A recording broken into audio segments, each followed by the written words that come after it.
such a time we passed.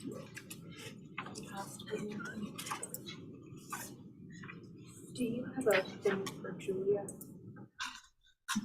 That was not very clear, but your refusal.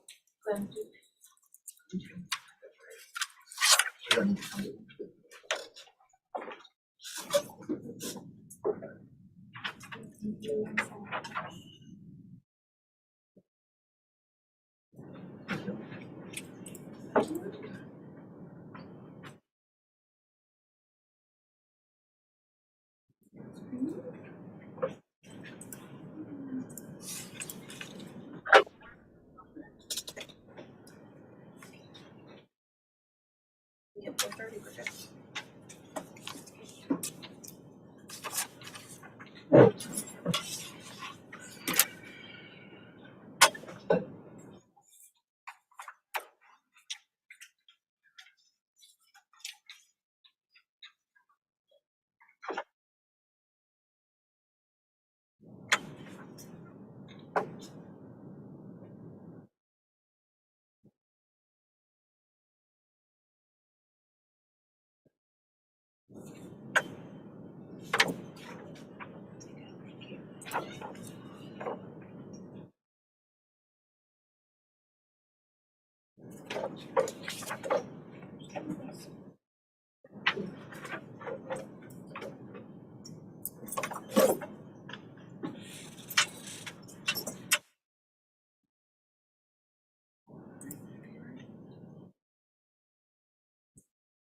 Right, everyone, welcome to the November 10th, 2022 BAR Small meeting. My name is Lindsay Van Slambrook. Also present with me today are my fellow board members Glenn Gardner, Fillmore Wilson, Laura Altman, and Julia Martin.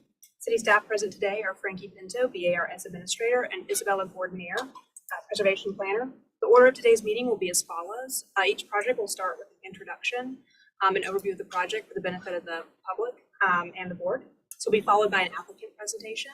You'll have 10-minute time limit. Anyone speaking on behalf of the project, if you're the owner, designer, architect, consultant, should all speak during this period as opposed to during public comment. By ordinance, the board can ask questions of the applicant at any time. By custom, we do so on the heels of the applicant's presentation. This will be followed by public comment. If you are speaking as a member of the public, please approach the mic and say your name first and last for the record. And I'll also read any written public comments timely received during that time. Public comment will be followed by city staff comments and recommendations. And following that, the applicant will have a 5-minute period to clarify or respond to anything raised in the public comment or the city staff comments and recommendations. It's not a time to reopen your presentation, merely to clarify or respond to anything raised in public comment or city staff comments. Following this, the applicant's presentation and public comment will be closed. We'll move into board discussion and a vote. The following items have been withdrawn or deferred today: 18 Greenhill and 218 Cumming. If there are any students present, we are happy that you are with us. Once you've been here for your allotted amount of time, please see Isabella in the corner, and is that right? She will sign whatever you need. And now I'll turn it over to Frankie for some meeting protocol. Thank you, Lindsay. All right, public comment with the deadline to submit written comment is 12 p.m. one business day before the meeting. Comments were to include your name, address, telephone number, meeting date, and project number. These comments were provided to the board 24 hours in advance of the meeting and will be acknowledged into the record and summarized. All team members have been required to register and submit any documents in advance of the meeting. Staff can control the slide presentation. I also have a clicker up on the podium if you'd like to control the presentation yourself. If you want staff to control it, you simply need to ask staff to advance to the next slide during the presentation. All applications heard today are part of the public meeting format. Written public comments received by the deadline of 12 p.m. the day before were provided and will be summarized. Board members will be polled by the chairperson for comments and for their vote on a motion. Each member, when voting, should respond yea in favor or nay not in favor. The chair shall reread the motion verbatim, and the board member making the motion should correct the chair if he has not read the motion correctly. Results will be posted on the city website. Item A. All right, the first agenda item is review of the minutes from the October 27th, 2022 meeting. I make a motion for approval. Do I have a second? Second. All in favor, say aye. Aye.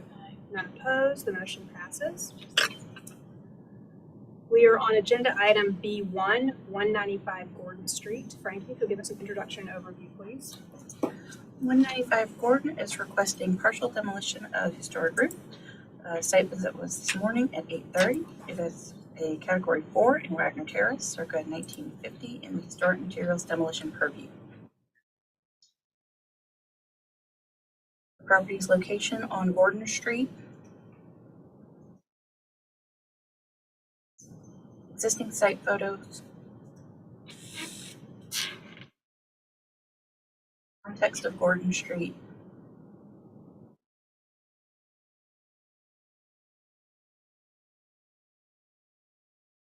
And Sanborn maps showing the history of the property.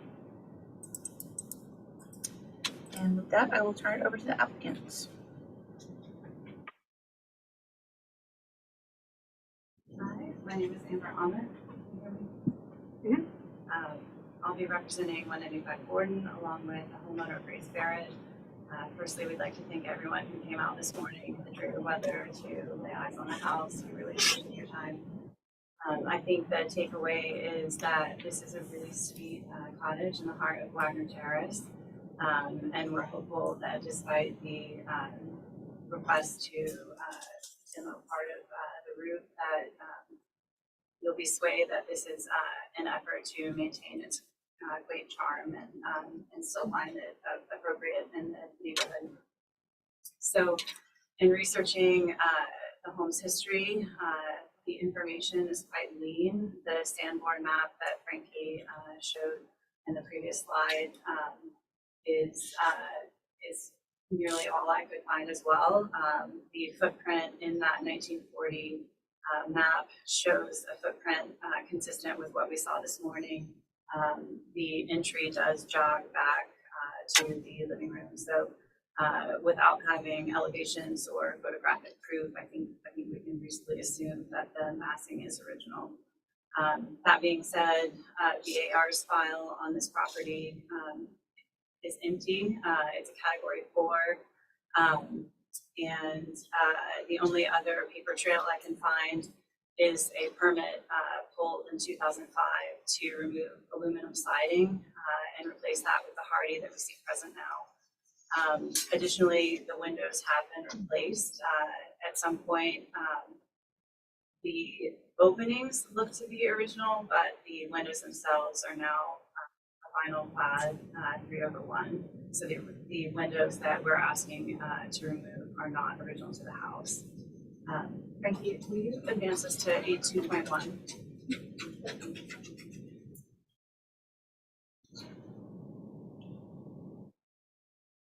Thank you.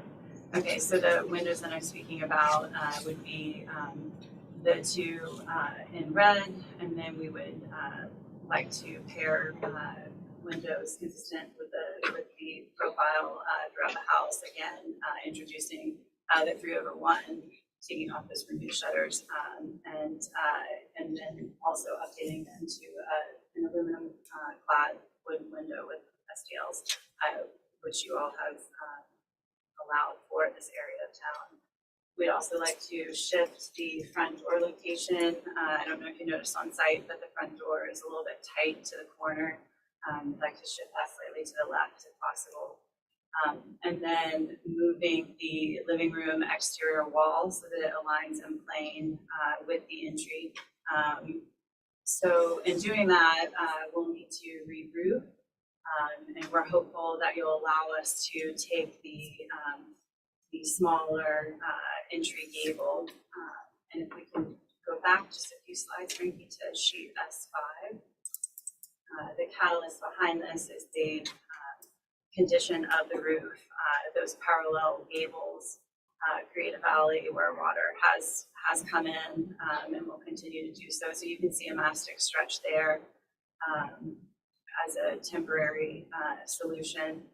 So we're hopeful that board will allow us to remove that entry gable and create a cohesive shed that would terminate into that more prominent bedroom gable.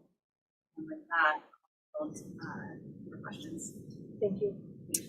My fellow board members have any questions for the applicant? A couple of quick ones. Erin, can you help me understand, Frankie, if you would go to the side elevation on A 2.2?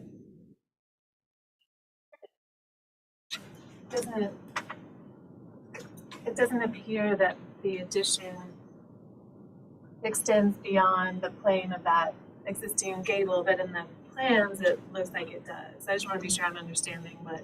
The elevation is accurate, so we would match the corner of that existing entry. It wouldn't extend any further than that. Even with the little canopy over the door or whatever. I mean, I would like to apply a bracket just to provide a little rain relief, but it would the front exterior wall would align in plane with that entry gable. and we don't have much preview of that. I just want to make sure I understand what's happening. And also the windows are currently, the ones that you're replacing are original or not original? Or? The windows we're asking to replace are not original. I believe the openings are, but the windows themselves are vinyl. Okay, thank you. Any other questions? All right, we'll move into public comment. Do we have anyone speaking from the public?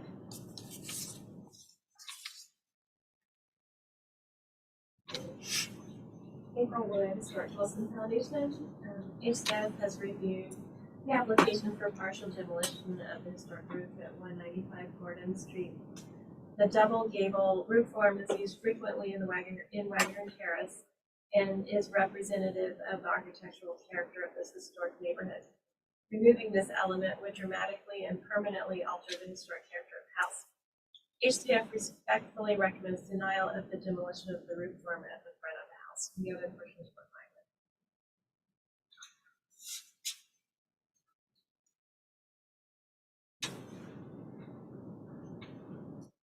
Laurel Gray with the Preservation Society of Charleston.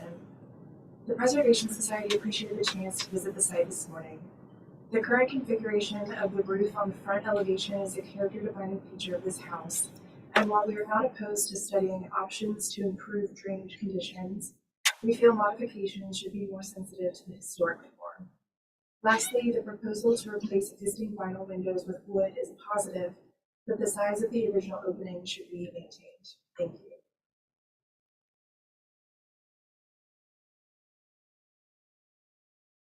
Do we have anyone else speaking from the public? Frankie, if you'll give us city staff comments and recommendations, please.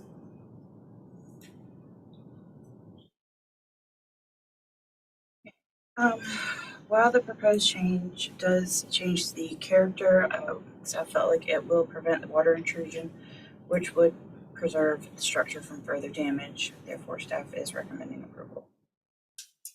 All right.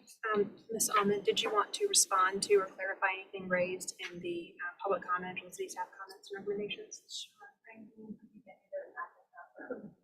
you to one of the site context.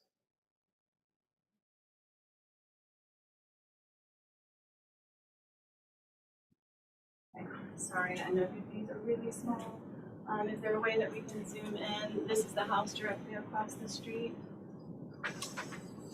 This one here. Yes, thank you. And I just wanted to note that, what we're asking is very similar to the condition just across the street from this house. So, although we are asking to change a historic feature, it isn't incongruent with the neighborhood.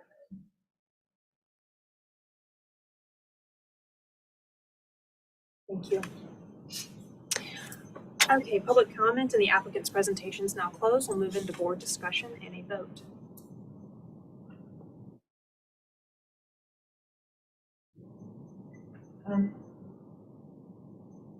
I'll just start briefly and then I'm curious what other board members think. But, I do understand the concern about those gables that are adjacent. That's clearly an old condition, but not necessarily a wise one. So I'm kind of torn because it is a significant change for this little vintage property. But part of me understands why, and especially if that shed roof were definitely recessed back to let the remaining gable be prominent, although we have no purview over that. About the windows. I'm not that concerned about them because there are many windows that are, mold together like that in the neighborhood. Personally, I like them. Just not that concerned about them. I've sort of thought back over after the site visit, and I think for me, number one, just the scale and really the style of the house would remain appropriate for the streetscape and for the neighborhood. It definitely does not feel like a proposal that's trying to add a second floor to the back or make this house feel like something that does not fit into the neighborhood, and I appreciate that. Julia, I think your question of Amber helped a little bit for me because I do feel like that front right gable should remain prominent to any new addition or any new roof line. And then I guess I've kind of been over the fact that it doesn't have its original siding and it doesn't have its original windows, which leads me really to my struggle about the double windows in place of the single windows. And I have to admit that even though I think the opening where the single windows are is probably accurate, I find the double windows more aesthetically pleasing. That single window there, and it might just be the brightly colored Bermuda shutter that throws you off a bit, but it feels a little lost or a little lonely and a little small in that wall. So I'm curious what you all think, because I'm a bit torn over it. I think I may be a bit jaded because of the fact that I think the scale of what is here is remaining very appropriate for the neighborhood. I was gonna say, I agree with Glenn about the scale. Some of the other double gabled situations are a little different in that they're not conflicting and creating a drainage issue. So I'm understanding of that because long-term, it's gonna be better for the building and protect. I can go either way on the windows. I think I'm on the other side of the fence here. I don't think there's anything unattractive about the design, including the old windows, and then I think perhaps the size has been changed. It's a little difficult to tell from the drawings. I don't think there's anything unattractive about the design. My concern is that we really can't consider at all. We can only consider what's asking to be demolished. And I think that the double gable form is most likely original. Obviously, the windows have been replaced, but apparently not the openings, the size of the openings. The actual windows have been replaced. And so I have to look at it just from the point of view of the demolition and nothing else. I'm a little torn because I think the new design is quite nice, but I do not believe I can support it.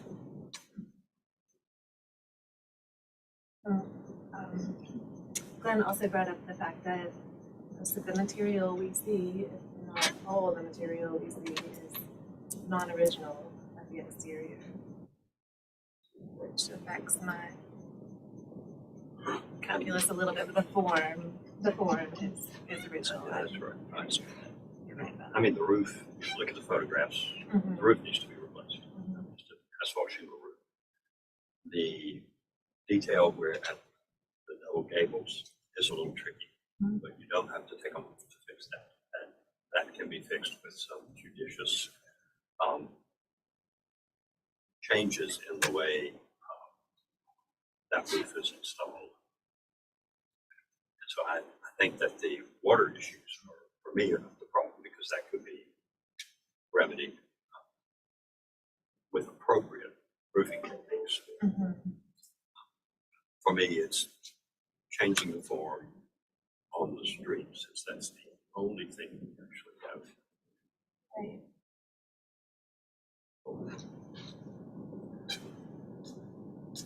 That's a very good point.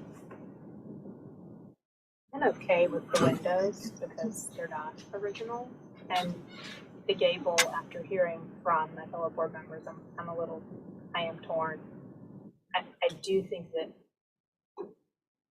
typically we would not allow a removal of an element like this, but it's been in scenarios where there's not a drainage issue, there's not something that, and that, hearing Fillmore say, oh, the drainage issue can be corrected, I'm a little torn on the double gable, although I do think that removal of it doesn't, in my view, it's a nice element to have, but I don't think it completely changes the character of the house to remove it.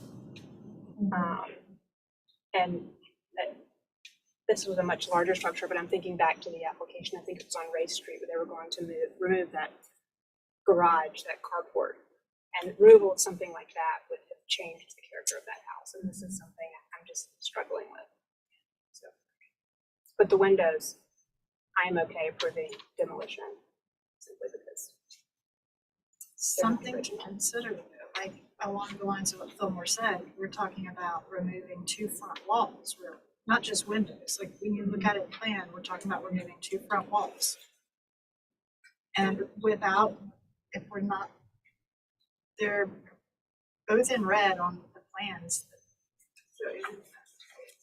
The goal for that entry, Frankie, you want to go to the front of the house?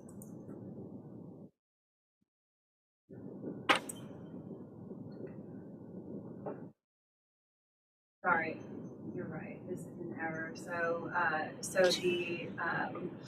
the front wall closest to the street would now align with the living room wall. So that entry component would remain intact. We would just bring the living room wall to it.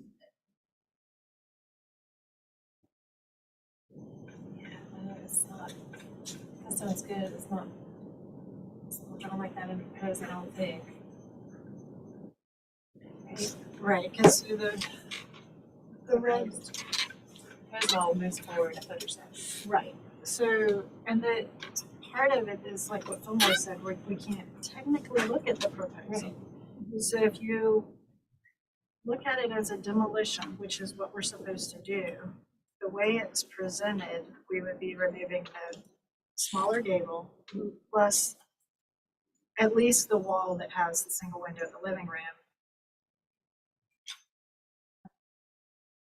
As we aren't And the supposed to porch. look, and the porch, and we're not supposed to look at what's going on. That's hard. That just, it makes it difficult, the way that, I think it's a tough call, and I understand, the desire to create a little more space. I would just hope that can be accomplished in a way that it require demolition of what, under the guidelines, would be considered contributing. I wonder if, and then we might just ask the applicant, if it makes any sense to defer this, to clarify that the front door wall is not part of the demolition scope. If that would make us sway any of you. I will accept the fact that that's a drawing error. I mean, that's Okay. That's not, I would doesn't certainly sway accept you if that's a then? drawing error. And I think in our motion, we could say we approve That's specifically fine. demolition of the items, and that way, if anything else was demolished. Well, I'm just gonna make a motion for approval of the requested partial demolition with the condition that the front door north wall should remain in its existing plane. So excluding that little bit. And to clarify, Julia, this wall is to remain. Yeah, and I mean, just at least where the door is, personally, I wouldn't mind if the east end of it was eaten up by the new living room extension, but just to keep the front door wall. Okay, so we have a motion on the floor for approval of the requested demolition and a board comment that the front door north wall should remain in its existing plane. Do I have a second for Julia's motion? All right, the motion to a vote. Fillmore? Nay opposed. Laura? I think I'm gonna say nay. Julia? In favor? Glenn? In favor? Chair votes to the majority and the motion passes 3-4 and 2 against. Thank you. Okay, agenda item number 2 is 19 Peachtree Street. Frankie, you could give us an introduction and overview when you're ready. Glenn, did you finish your form? Yeah, I just wanna pass it. I don't want to forget it. Oh, sure. We're late. We don't wanna- Well, you're kidding. No, I have to do things as soon as I think about it.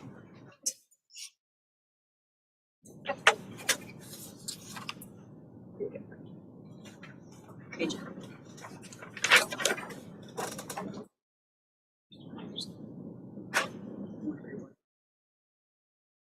I might as well do it. I'm trying to get used to this, like, what am I, what's the word?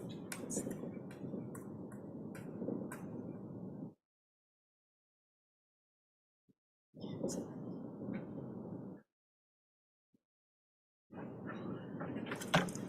I'm gonna turn it this way and you can go ahead.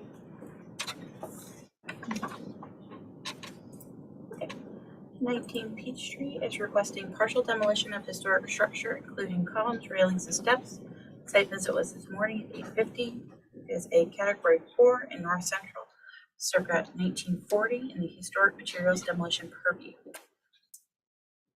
This is the property's location on Peachtree. Existing site photo. Context photos of Peachtree.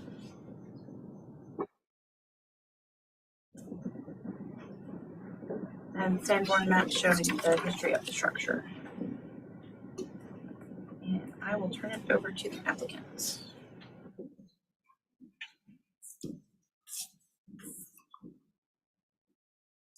Hello, I'm Julie O'Connor. I'm the designer for this project, and I want to thank all of you, reservation groups, for coming out this morning in the rain to look at this. Frankie, could you maybe go forward that one? Maybe to the front elevation of the house. Yeah. So as Frankie mentioned, this is category 4, built sometime before 1951. And the only sort of historic photo we have is from the inventory that Frankie gave me, so that is not exactly an old photo, but shows some amazing old awnings that were over the whole entire porch. Very amazing looking. So those are gone, thank goodness. But the applicant or my client would love to update the house. The iron is a mass-produced cast iron railing and columns that sort of have started to deteriorate a little bit. Saw out there today, and so the idea was to bring in wood columns, wood railings to be a little bit more consistent even with the streetscape, which is mostly that type of detailing.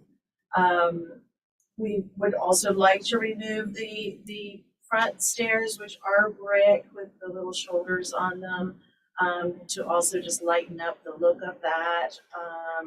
And it sort of with adding in the wood railings to the stairs is more cohesive from a looks perspective, but that is definitely something that we can talk about. That's it. Do my fellow board members have any questions for the applicant?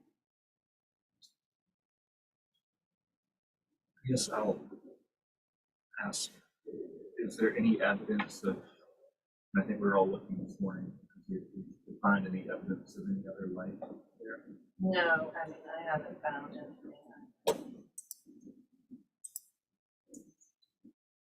Thank you, Julie. Okay, do we have anyone speaking from the public?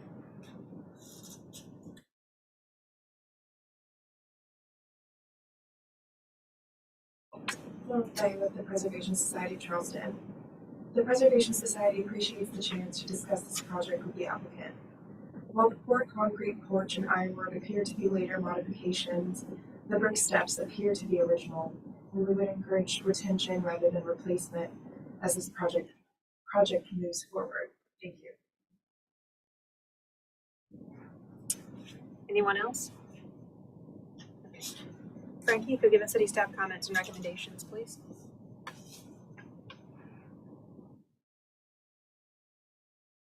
Okay. Staff felt that the majority of the features requesting to be changed were not original to the house, though they are over 50 years of age, and we are recommending approval. Julie, did you want to respond to anything raised in the public comment or some staff comments? Yes, thank you. Yeah, I agree with staff and with Preservation Society. And again, it felt like the brick steps were a more important. We can certainly talk through that. I do not feel like these railings are character defining to this house. So that's sort of one of the reasons why we're asking for it. Thank you. All right. The public comment and applicant's presentation is now closed. We'll move into board discussion and a vote. I think the ironwork is later, the brick slab is later there, and I would agree that they're not original and not character defining, so I'm fine with the removal. The stairs maybe are a little hard to tell. The brick's certainly very similar. Some pretty small visual element in the scope of this. Okay with this. I agree with Preservation Society. I have no issue with the porch work, but I think the brick stairs actually feel a little more appropriate here from the proposed wood. So I'm comfortable with the brick and the rails, but not the steps. And I might be aligned with you, Glenn, but not for the fact that that first riser is so low, and that's kind of an awkward safety hazard situation. And the quality of those stairs is not super high. I question why they wouldn't want the new stair to be masonry just for durability concerns, and they honestly don't even need the rails at the steps, unless it's just like a lot of safety. So that's the only thing I'm torn on is the steps. I think I could let them go just because really the first riser is like 3 inches and then they become 7 inches, and so it's. I don't disagree with you. I'm not going to fight over that set of steps. And I just feel like the brick is a little more appropriate weight-wise, but the cheap wall does create a bit of an awkward condition against the edge of the front of the porch. It's a little weird how that all intersects, but Just one thing that first rise is all. And I think it's been, if the steps are original, it's probably just because the grade is created and the walls been changed. Is a little awkward. How about, so if you feel that they should be brick, can we say they can be, I mean, part of, if I remember correctly from other meetings, you know, you can correct something that's deteriorated or whatever, but replace in kind. It wouldn't be approved as demolition. It would be, so you would deny the demolition and require it to be repaired. Okay. That was, And that would be a repair in kind. okay. If you're concerned about the brick, you can I will, go that route. I'm happy with that. So I'll make a motion for approval of the demolition of the porch and rails. As requested, denial of the demolition of the existing brick steps, but motion, board motion for repair in kind of the masonry steps. Okay, so we have a motion on the floor for approval of demolition of the porch and rails and denial of demolition of the existing brick steps, and a board comment for repair in kind. I took off the end because it's in kind. So. Do I have a second to Glenn's motion? Yes. Are we, the request here is really just for the railings and the like iron columns, correct? Like we're not there, but not the porch floor or the roof, so not the whole porch. Okay. Just making sure I understood. Motion to a vote. Fillmore, Yay in favor. Laura, Yeah. Glenn, In Julia. The chair votes the majority and the motion passes unanimously. Thank you, Julia. Okay, agenda item number 3, 86 Murray Boulevard. Thank you. When you're ready, if you'll give us an introduction and overview.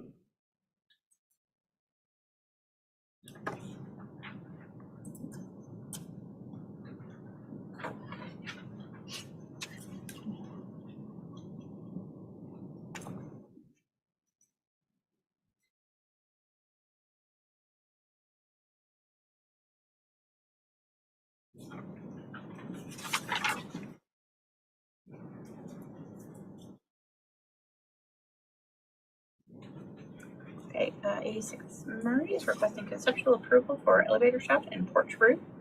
It's not rated in Charlestown, circa 1941, Old and Historic District. This is the property's location on Murray Boulevard. The existing site photo. Context of Murray.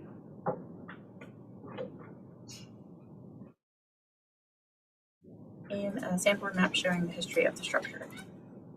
And I turn it over to the applicant. Me again, Julie O'Connor, and I'm the designer on this project. And as you may recall, we were in recently with some other changes to the house, and which were approved by you guys. And we had to go to zoning to get a special exception for this piece of the project, so that's why we kept it out from the last meeting. So basically, Frank, can you go to next?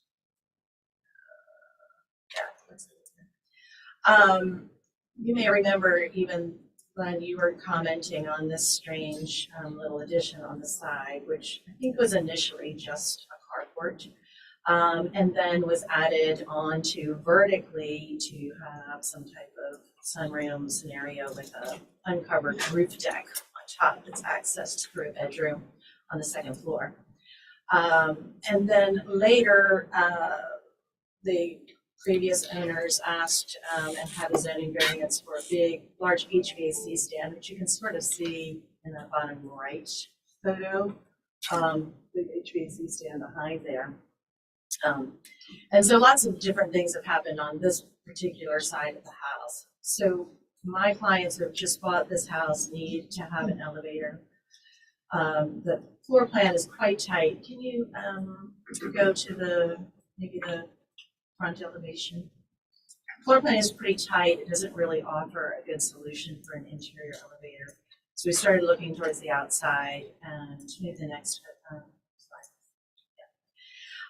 And just discovered that maybe this would be the right place for it. So we have an elevator shaft that goes up towards the back section, on the back section of that existing, what was the carport. And then we felt like a great solution to not only, sort of help with visibility of the elevator shaft from the street level, but also to try and sort of solve some of the strangeness of that carport element, was to do a porch roof on that existing open deck porch. New railings, and pretty columns, and a nice porch roof. Can you go back to that final that would, sort of start to make this element make a little bit more sense scale-wise with the rest of the house, and then also help just sort of tie in the elevator shaft from visibility perspective. And then just one last thing I wanted to say is we did apply for final approval, not conceptual approval. So if you do, Staff has to, you have to advertise it that way since that particular element does not have any other approval as yet. So we have to put that the board is going for conceptual. okay, all right. Well, I'd like to ask for final approval and no final details to staff, since I do have all the details. And if you so choose. Thank you. Thank you, Julie. Okay, do we have anyone speaking from the public?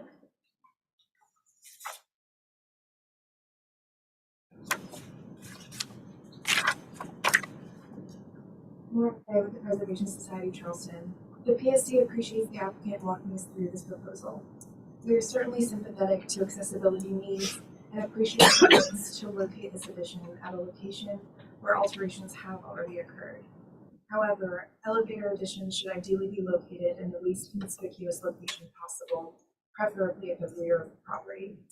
We encourage continued study of options to avoid introducing complicated massing visible from the right of way, and appreciate the board taking this into consideration. Thank you. Do we have anyone else speaking from the public? All right, Frankie, if you'll give the city staff comments and recommendations, please.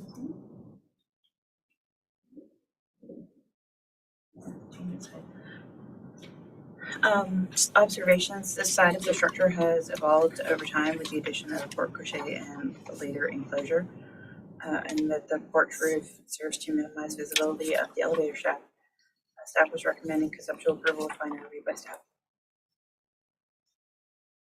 And I did not allow the board to ask questions, although you can at any time. Were there any questions for Julie? I have one question. Can you just explain why there needs to be elevator access to the attic? Sure, it's actually not an attic, it's bedrooms, and sort of a bedroom level. So the idea was that the accessibility to that would be where family members stay. And this is a young couple, young family, so these would be the guest quarters of the house on the third floor. Any other questions? No, you asked my question. And now, Julie, if you'll respond, you have the opportunity to respond to anything raised in the public comment or the city staff comments and recommendations. Yes, I do appreciate Preservation Society's comment, but having worked through this is the best location given the fact of the sloping roof on the back and the tight layout of the inside. And so I do feel like we placed it as far back as we could and with the least amount of visibility possible given the layout of the house and the roof forms. Public comment and the applicant's presentation is now closed. We'll move into board discussion and a vote.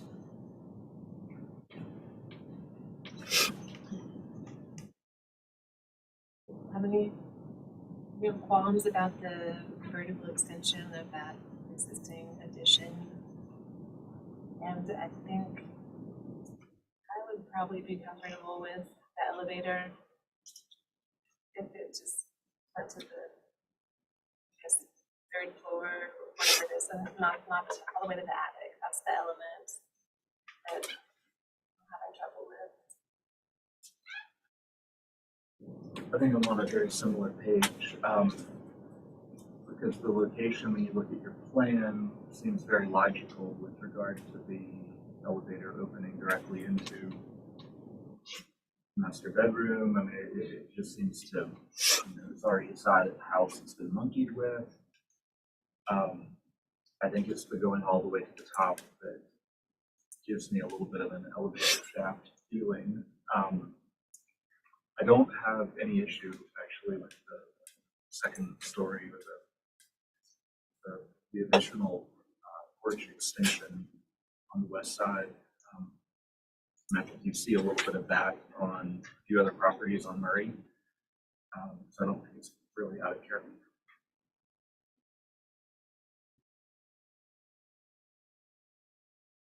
I mean, I think I'm in agreement with what's been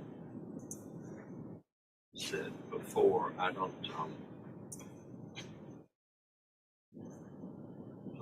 scrolling through here. I don't think I have any real objection to the roof of the porch on that side of the house. The third floor, the elevator going to the third floor is the thing that makes it stand out. The rest of it fits very nicely. I mean, going all the way to the attic. It's what makes it stand out. So I'm gonna disagree.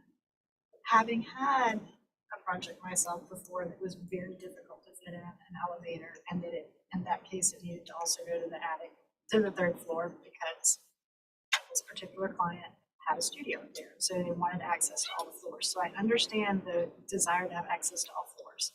I also think it's important for us to keep in mind, and this will come up on some of our other applications today too, I think. We're looking at a straight on elevation. So we can see that roof of the elevator shaft above the porch roof. But in reality, in the three-dimensional perspective view walking along a sidewalk, will it be that noticeable?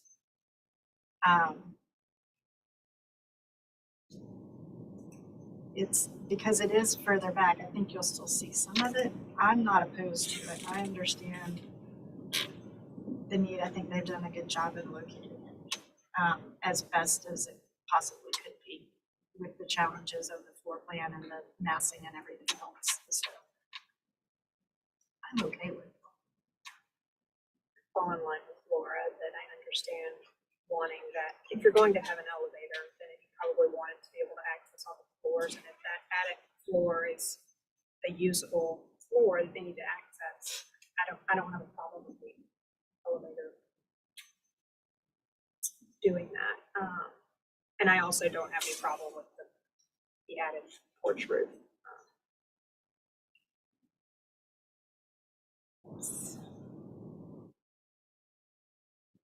Persuaded if maybe the uppermost elevator shaft weren't so heavily detailed. Maybe if it were just. Which slide are you on? I'm on the elevation, which is 202, A202. Maybe it's painted to blend with the brick and it just sort of sees up there. Doesn't have such a, permanent overhang, that sort of thing might help.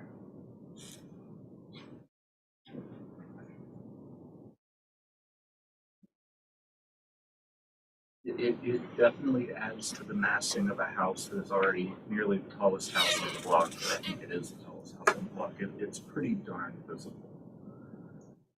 I actually think the porch part is an improvement. I'm just torn with, if the elevator going to the top floor is to be lazy to put a suitcase in, then we shouldn't be talking about that. If someone has a need or anticipates a need, then I probably feel differently. Yeah. Not that we control that, but I'm just saying that it ends up being a 4-story elevator shaft. But even if it is for, storage up there, if you need an elevator to get to the floors, I I'm imagining someone who truly needs the elevator. I don't know, even if it was for storage, I don't know why you wouldn't allow access to that top story, regardless of the use. And I believe that based on our previous approvals, there are legitimate bedroom uses up there. I don't think this is for the holiday decor. I mean, I think people will be living up there. Julie? Yeah, it's 2 bedrooms and 2 baths up there. So is it more the design of it versus the fact that it actually is just too heavy? Or study. Yeah, it's 2 bedrooms and a sort of a den area and bathrooms. You should have that floor plan with me. And that, I would, Perhaps as a way to alter the roof design that mitigates The roof of the the roof of the elevator shaft. Yeah. That might low slope, substantially, minimal Change. overhang. might visually change the mass. Maybe a hip. I know there's not hips really on the. I'll have to decide to figure that out. But going back to Glenn's comment, my experience, the vast majority of elevators that are put in downtown, don't necessarily go to. So, I mean, I understand that have inhabited attic, but So Laura's point, I think about in the future, if someone lives in that house for a long time, they have parents that come to visit, and that 4th floor becomes where the guests stay, then that accessibility might be. Sure, because to the second main floor, it goes right into the master bedroom, because I can understand that wasn't ideal, that wasn't the first choice probably, but this was the best of the options that were available, So that, so. long term, that becomes a place where family members stay that might need accessibility. I have some sympathy for that. That's why I say maybe there's a way to modify that roof design to have a little less impact visually. That would, that might solve some.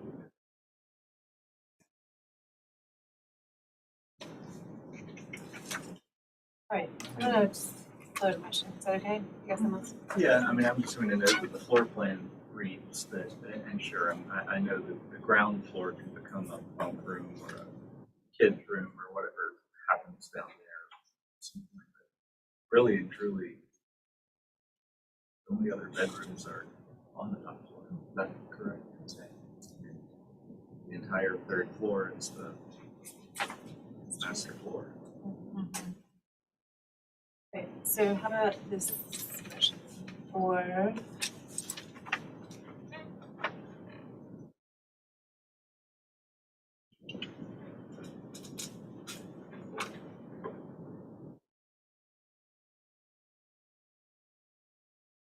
conceptual approval. Like it's a final and it helps everybody, but I don't think it can be. Conceptual approval with a board condition to restudy the elevator roof line to minimize visibility and impact. Overview by staff. okay, we have a motion on the floor for conceptual approval with the board condition to restudy the elevator roof line to minimize the visibility and impact, and final review by staff. Do I have a second to Julia's motion? Laura? The motion to a vote, Glenn, Really in favor? Fillmore, Yeah, in favor. Julia, Laura. Yeah. Chair votes the majority and the motion passes unanimously. Thank you, Julia. Good night.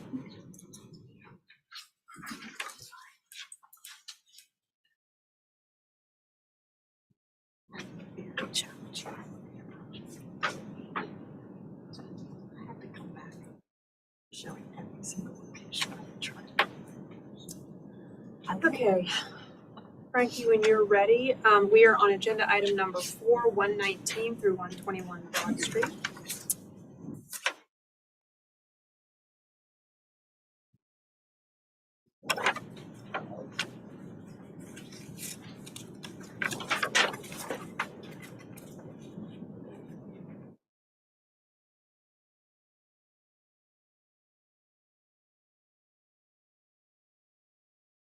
Street is requesting preliminary approval for a new two-story guest house, pool, and pergola.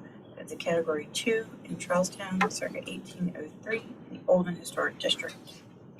This is the property's location on Broad Street. Existing site photos.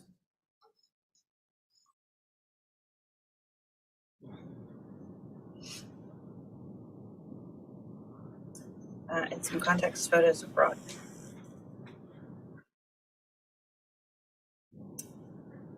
And finally, sandboard map showing the history of the structures. I will turn it over to the applicant.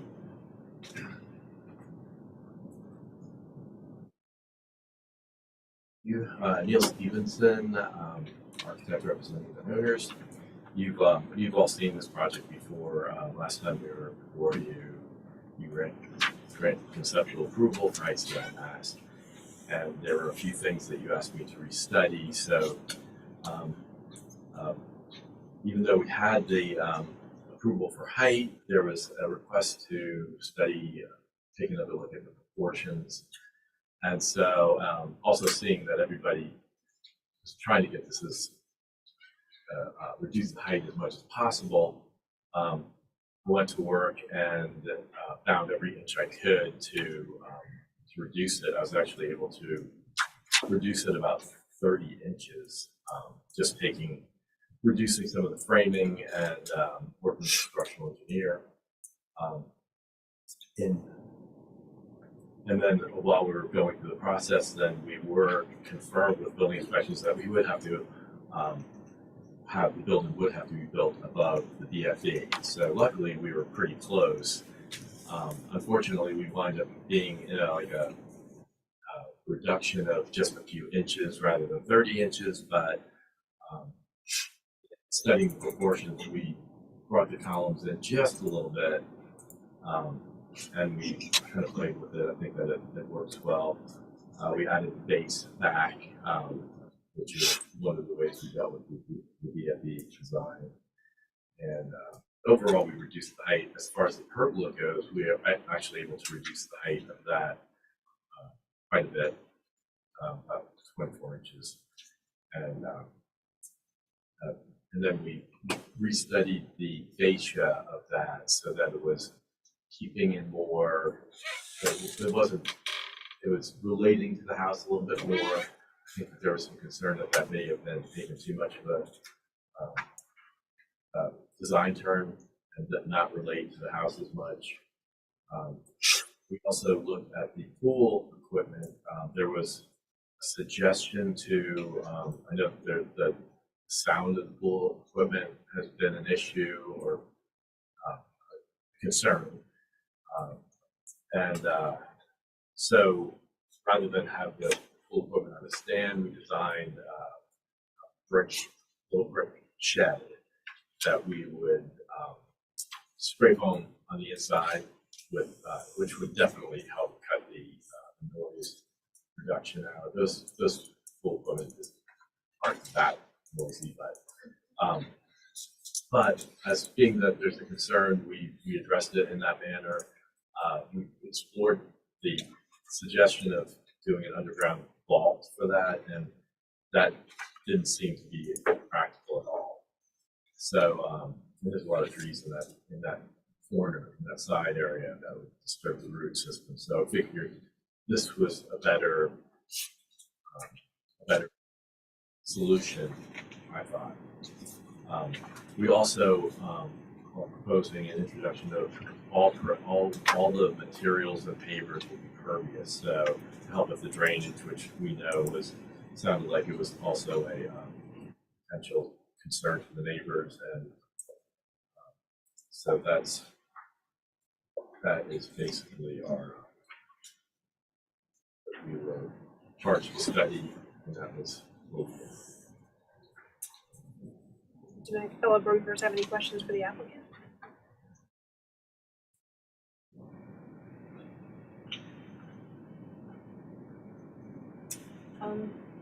Has the hardscape quantity been reduced at all? Do you know? No. No, it has not. That's not. Any other questions? All right, thank you, Neil. Thank you. Okay, do we have anyone speaking for the public?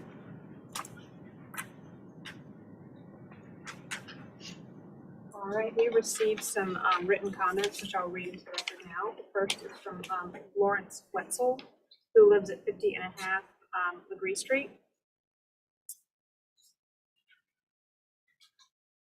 All right, the combination of parking area, pools and decks, pool house, pergola, and fountain essentially cover the entire site and detract from the circa 1803 historic structure and residential appeal of the neighborhood. The scale should be reduced. What was stated in one of the previous meetings to be a 1.5-story pool house is now a full-blown 2-story, 2,000 square foot guest house. The large pool and deck area dominate the site. As an abutter, we are concerned about the lights and noise coming from such a large pool. Its size is roughly 2.5 times the average residential pool, especially in the historic district south of Broad. The parking area, formerly used by staff and visitors of the church diocese, is too large an open space and too close to the abutting properties. The existing site plan survey A3 shows there is a buffer of approximately 6 feet between the paving and the wall on the south and west sides. It is also evident as green space in 812 bird's eye view. Now the proposed site plan A1 shows paving almost up to the wall with just a small buffer. The original buffer must be maintained and planted appropriately. The existing parking lot has very bright lighting and shines directly into the abutters' bedrooms. Provisions must be made to reduce the uplighting of the new lot. Any regular shape and or islands with plantings to break up the single mass would be more appropriate. The existing driveway has a graceful curve which blocks the view of the parking lot from the street. The proposed plan is for a straight driveway which detracts from the historic character of the house and garden. Although there are no details on the fountain, it appears to be massive and will create unwanted public attention from the sidewalk of Broad Street, especially if lit at night. Final comment is that during all these submissions and presentations, the applicants have still not met with the neighbors, as has been the tradition of the BAR. We respectfully request this application be denied. We also received a written comment from Carrie Agnew at 52 Legree. Despite having received conceptual approval, issues remain with proposed changes to the 119-121 property, especially in that it is now a residential property, not a commercial one, and needs to better reflect the status. The depth of the piazzas at 10 feet is extreme and wider than a typical piazza and only 1.5 feet smaller than the much more massive main house. They will dominate from Broad Street and give an appearance akin to the White House in Washington, D.C. Perhaps an 8-foot depth for both stories would help. 13 parking spaces for a single-family residence in a historic residential neighborhood, even with 2 guest houses, is unheard of. As mentioned at previous meetings, those spaces were made for the staff and visitors to the church diocese, and this is no longer a commercial property. Additionally, the site plan indicates a garage structure being built between the main house and the existing guest house, further negating the need for so many additional parking spaces. More heavily landscaped green space, particularly along the abutting neighbor's property, should be required. This would screen the bright light from the current guest house and the parking area, which are on all night and shine directly into our homes. Instead, the proposed site plan removes the existing 6-foot buffer between our properties on the west and south sides with paving virtually up to the wall. The new enclosure for the pool and the HVAC equipment sits beside the guest house. Excuse me, I am skipping over items that are related to livability, since our purview is architecture.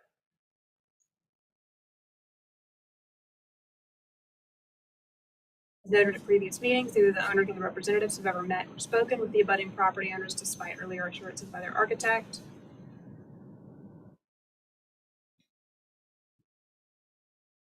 In sum, I believe there should be greater sensitivity to reflect the residential character of the neighborhood now that the property is no longer commercial and the design needs to better reflect this. This can be accomplished via more green space in the rear, fewer parking spaces, and a less dominating front elevation to the pool guest house.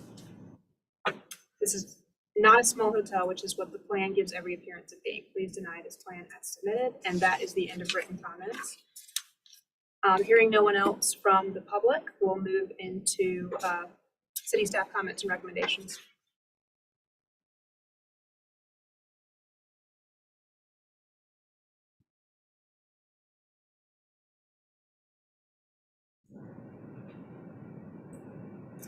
Okay, staff wanted to make a note, while not included in this packet, staff was notified recently that HVAC was added to the roof of the historic house outside of the enclosure built for this purpose, and that unit will need to be moved within the equipment screen.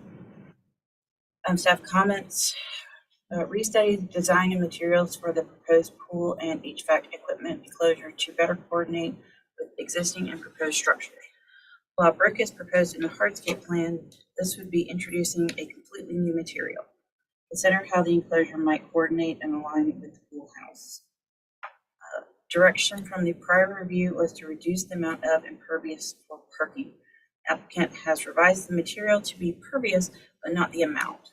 Staff believes the intent was to reduce the amount of hardscape, and if so, this directive has not been addressed. Staff recommendation is deferral with staff comments. Thank you, Frankie. Neil, did you want to respond to anything raised in the public comment or the city staff comments and recommendations? Yes.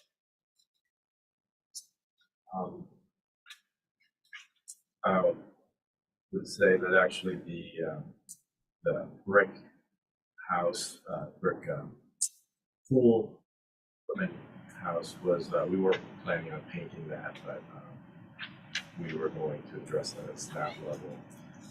There is a restudy of the lighting. Right now, the lighting has not been addressed in landscaping, but it will be addressed in the landscaping. There is an aggressive landscaping plan, which will, the intention is to help with the privacy of the neighbors and the owners of the house. So there will be landscaping that's addressed. The parking is not visible from the street. It's an existing condition. We are going to be repaving it, but I don't see how that can become an issue in this forum. We did Christopher King was hired to talk to the neighbors, so he has extensively talked to the neighbors. We've gotten extensive feedback. So the fact that I haven't done it does not mean that we haven't done it. As far as the rest of the comments, this house is very far from the street. I know you're all aware and familiar with this, but there is a pergola that was built, and there's been extensive conversations with the city about how this building is placed and how far back it is, and the screening that's being provided to limit the visibility from the street. So I hope you'll take that into account. Thank you. All right, public comment on the applicant's presentation is now closed. We'll move into board discussion and a vote.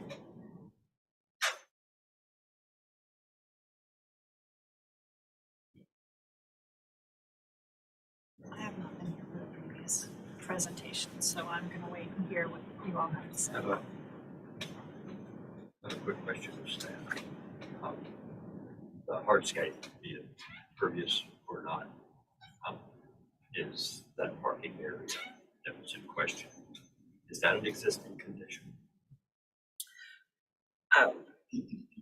The parking is existing. The previous site plan showed that the parking lot was going to be, I think, removed and the surface being changed, I believe, Neil. The previous iteration, you were changing the material of the parking, is that right? Which I think was what brought on the board comment for if the material was being changed, it should be reduced, if I remember correctly.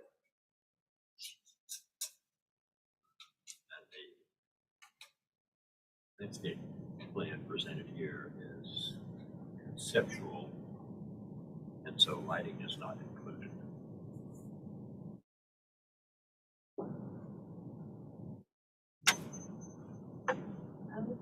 I was just gonna say that I think, we've been looking at this for a while and it's evolved a lot, and I honestly think that I'm comfortable with it at this point.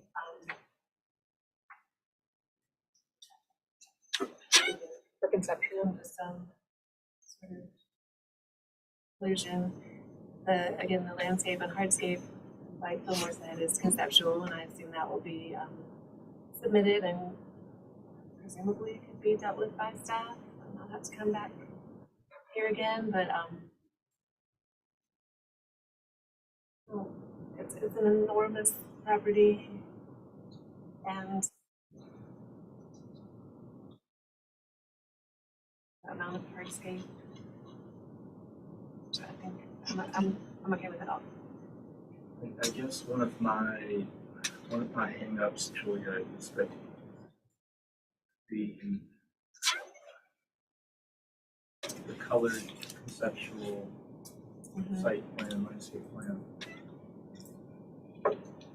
So much of what we've talked about is site dependent and site design dependent. And so much of what I see on this conceptual plan is I'm trying to be careful because it's conceptual. I don't think it's been fleshed out carefully. So much of what's here doesn't work. When you open a door, the pathway then doesn't allow people to walk down. You can't get to the pool from parking lot. I mean, there's just so much on here that I am concerned needs to change when they really get into this part of it. And maybe they're only focused on guest house, pool house building at the moment. There's not anywhere here to put a chair by the pool. I can't fathom you would build a really large pool and not have a chair by the pool. So my hesitation is approving something when my brain tells me it doesn't work. Or that it's not that it doesn't work, it doesn't function how this is all perceived to function. If you have a pool house, it's 2,000 square feet, and a really large greenhouse, you can't imagine that nobody's going to sit in a chair by the pool. So, site plan wise, I'm not comfortable with the conceptual approval. I think it really needs some careful thought and study of how do you use this amenity that's being built.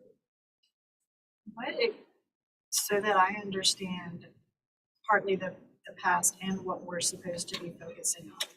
According to the agenda, it's the guest house, the pool, and the pergola. But that would mean hardscape typically has to come to VAR, so the hardscape, or like the driveway, is that separate, or is that part of what we're reviewing today? And then the other question is that this has conceptual approval, which would be height scale elements, correct? Correct. So we're looking at preliminary at this point. Right? So- Yes, I had to check my notes, I'm sorry. Okay, so pergola, the pool, like size, shape and all that, and the pool house, is that what we're focused on? And nothing else, or what? It would all be considered at this point.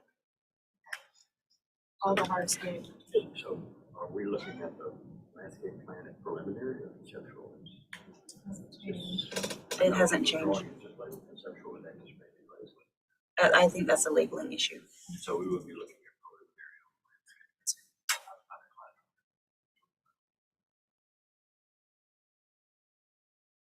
Approval of the landscape. I'll defer to the experts in here, but is this one of those ones where it wouldn't really help the applicant if we gave preliminary approval to the guest house, pergola, those items, and then, deferral on hardscape plan, or is? I would think it would work, because I mean, right now the site plan's not, there's not even a dimension site plan in the packet that I would find. I think we could approve The pool size. I think we could review and decide if we're gonna approve the pergola structure and the pool house structure, and we could pull out the pool because of the associated hardscape. Yeah, I mean, I guess I'm inclined to isolate the vertical architectural elements, just because they've come to where I'm comfortable with them. And then defer the Pool, hardscape, and pool. I think the size of the pool is approved conceptual, so certainly it's Okay, not affected. maybe it's just the Yes, landscape and hardscape. it's just everything around it. How about the pergola? The height's been reduced by 2 feet at this point. And the 2 feet. You said 24 inches. It's been reduced by 2 feet. And the eve design has changed. I would agree that the eve condition is a lot better. And we approved that in conceptual, and that's kind of architectural direction. I still would like to see that really refined. I think at least at this level in the drawings, it could be refined to be much more attractive than a little less plebeian. Everything else on the site is very high style, including the pool house. The pergola diminishes in comparison. So, but we've got no objection with moving ahead with that. Well, I mean, to that point, Omar, we talked about that before with regard to the fact that really, I guess they're calling it a pergola, these two flanking buildings, the pergola between, they are the most visible of anything being requested here. That's why they want to lose sight of them, because they are along, they're the thing that will be And visible, and actually will probably cover that for the pool houses. I've said it before, but they have the gift of a gigantic site and almost a blank slate, and there's no reason for this not to be amazing.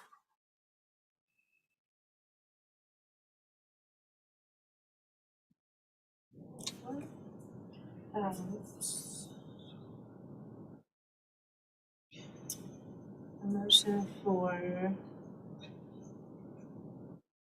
preliminary approval of the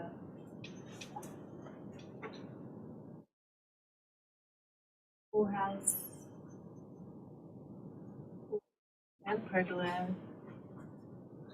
but deferral of the landscape hardscape plan and a board condition to further refine the details of the pergola for final review.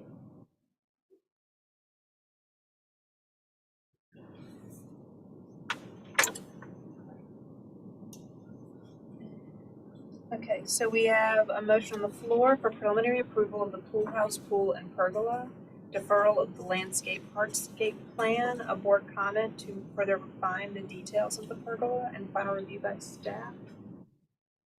You want to include that little equipment? Everything's okay. So do we need to add that in a list? That's all. Okay, yeah.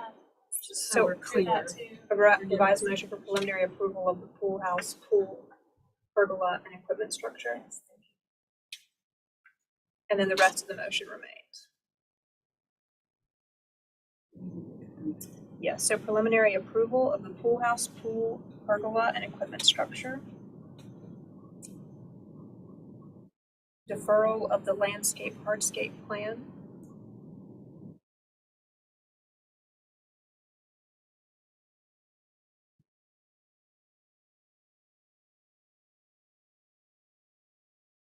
A board comment to further refine the details of the pergola.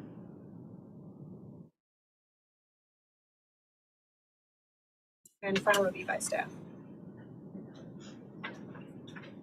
It does. Everyone's okay. Okay. Do I have a second to Julia's motion? Second. Thank you, Eleanor. The motion to a vote. Glenn? Laura? Yay. Julia? Yay in favor. Fillmore? In favor. Chair votes the majority and the motion passes 4-1 against. Thank you. Thank you, Neil.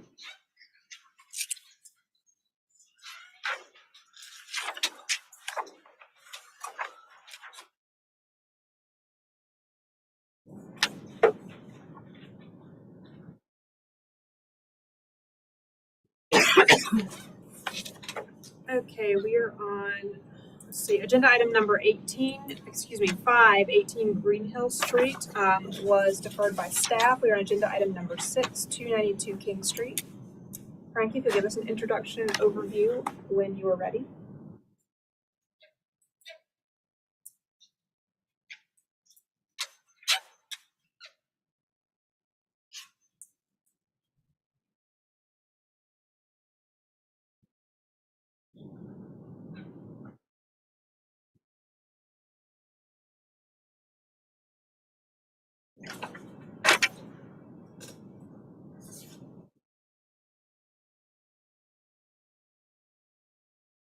Um, 292 King Street is requesting to replace all existing wood windows with high efficiency decorated windows.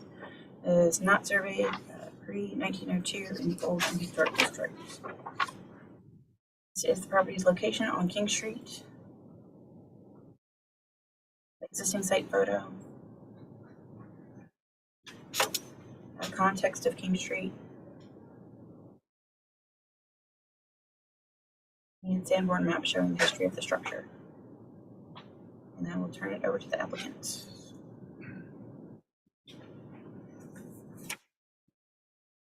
Neil Stevenson, architect representing the owners of this building. So this building was built in 1839, but in 1953, the owners of the building decided to change the style to what you see here, an Art Deco style, and with that they changed the windows as well. Now it's many years later, and the windows need to be done and replaced, and the previous owners, or the existing owners, would like to replace them with more high efficiency windows. So we've, in searching for windows that were appropriate, we found that Pella carried a very good historical wood window line that works very well with the replacement of these. There was some talk about whether we should go back to the original 6/6 windows, but seeing that it is still the Art Deco style, and 1/1 seems to be appropriate, and it's also a good window to that can become a high efficiency window and not without the look being changed so much with true divided lights. It seems like it does get a little fat when you try to do that. So anyway, the Pella's windows, which you'll see, are I think they work pretty well. They're wood windows, and they look just like the ones that are being replaced, hopefully better, actually. Thank you. Do my fellow board members have any questions for the applicant? Do you know the age of the existing windows, or? They were replaced, well, we suspect that they were replaced in the 1953 renovation. Are they single pane? I assume. Yes. Okay.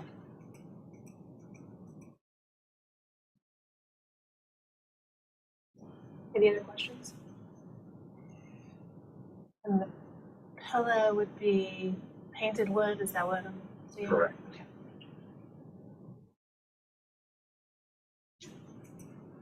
All right, thank you. Do we have anyone speaking from the public? All right, Frankie, if you'll give us city staff comments and recommendations, please. That's an observation that BR typically is not approved double pane insulated glass on historic buildings, and it should be wood true divided light with no impact glass. So we are recommending denial. Neil, did you want to respond to anything raised in the staff comments? Yes. I understand that single pane historical windows are usually preferred to be kept for historical buildings, and I would usually agree with that. I think in this situation where it's 1/1, no one will be able to tell. The windows that are being replaced are not historical windows. If they were, I'd probably have a problem with that too. These are replacement windows from the 50s. They've outlived their useful life, and the windows that are replacing them are look similar but are much better, and you can't tell if they're impact or insulated windows from the exterior. All right, public comment on the applicant's presentation is now closed. We'll move into board discussion and a vote. I will say that I think that this is a good opportunity for someone to put in the 1/1. I mean, it's a 1/1 window already. They're all at the second floor or higher. They're not original windows.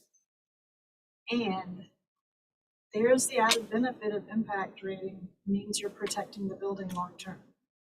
And insulation. And the insulation, which helps as we, air conditioning and all that, for preventing other issues, hopefully. Seems like a good candidate. Can I ask to confirm what's the reason? Are they rotting or? They're just not good quality windows. They're at the reached the usefulness of their life. So some of them are rotting, but really they're just super inefficient.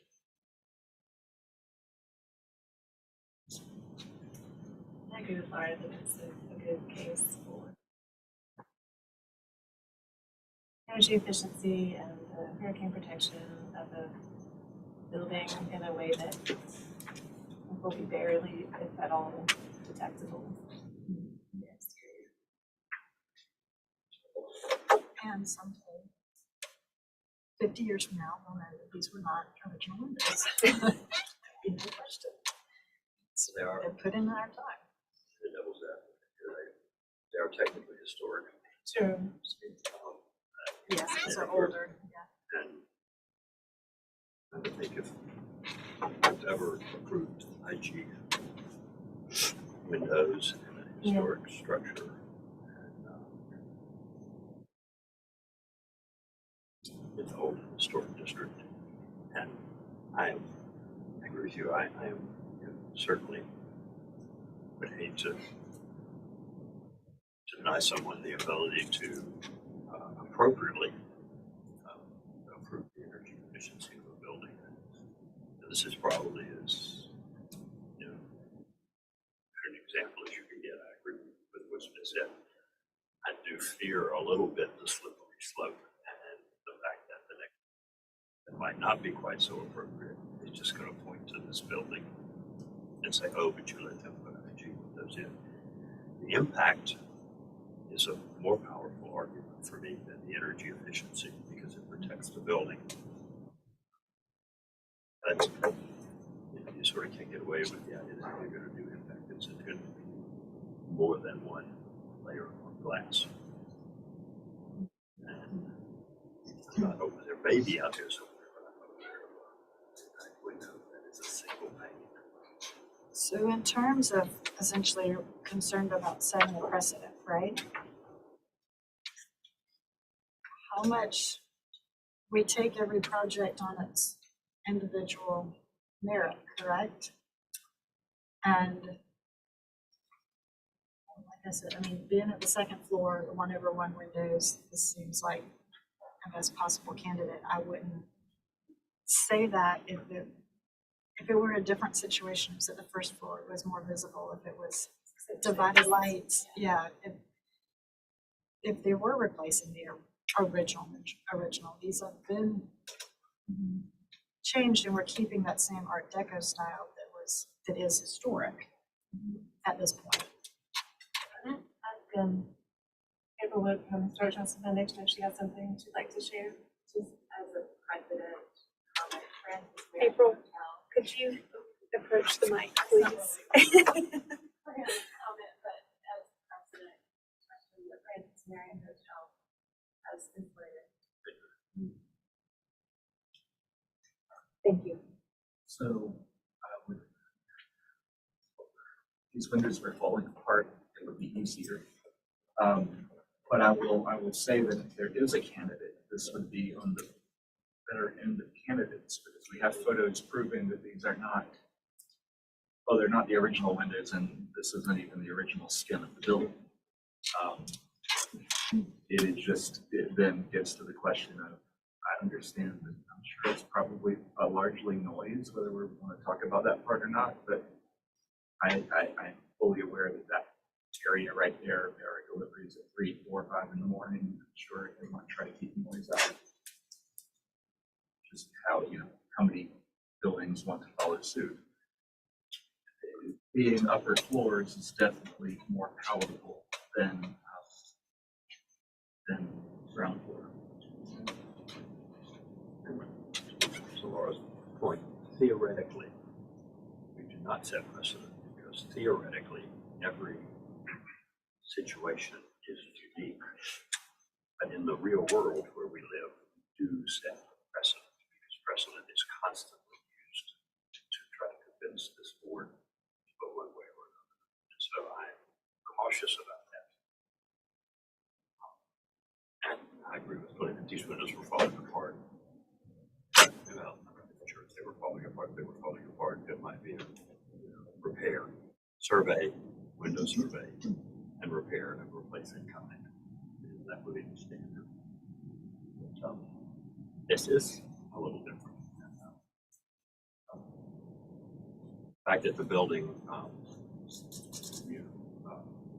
evolved into an Art Deco design, I think it's been there long enough now to say that that's part of the evolution of the building and in and of itself should be protected. And so I don't think that diminishes the historic value, the fact that it was changed to Art Deco. I don't think that it's an argument that diminishes the historic value of the building or its components. So. I believe strongly that like everything needs to be case by case, and there are little variables that just make this different from other potential requests. I mean, similarly to my feeling about solar panels, I'm always looking for opportunities where it totally makes sense to upgrade something without diminishing its historic character. I think this, in my mind, is a really good case. I agree, this is about as good an argument as you can make for a unique circumstance. So, And these are proposed to be painted. Correct. Sash liner. Do you happen to know what the sash liner is? Is it aluminum? Is it painted to match the? I think so, but I'm sorry, I don't know what that is actually.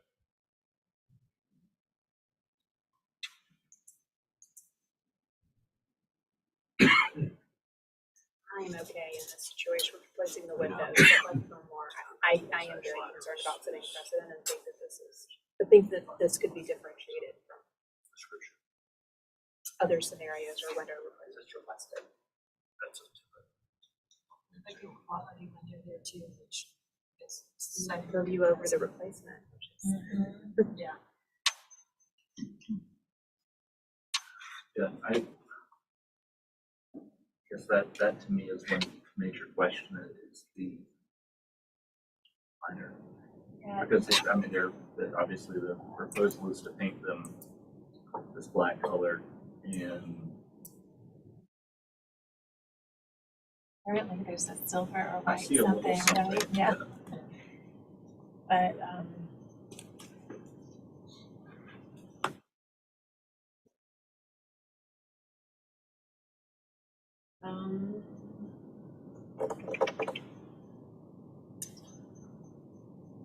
I'd be willing to make a motion for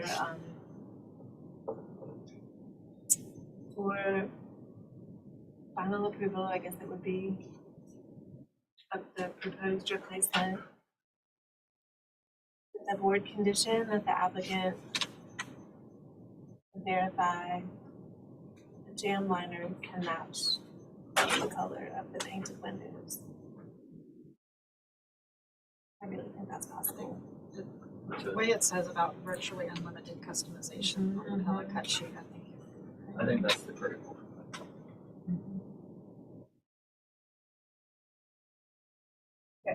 We have Realistically, I think the jam liners are good. I think they're going to be difficult to see from the exterior. White or silver on it now. Probably will. So we have a motion on the floor for final approval of the proposed replacement with a board comment that the applicant verified the jam liner can match the color of the painted windows. Maybe the wording is not just verify that it can be done, but it Applicant is. match the jam liner. Applicant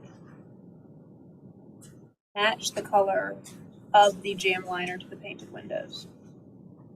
To the color of the painted windows.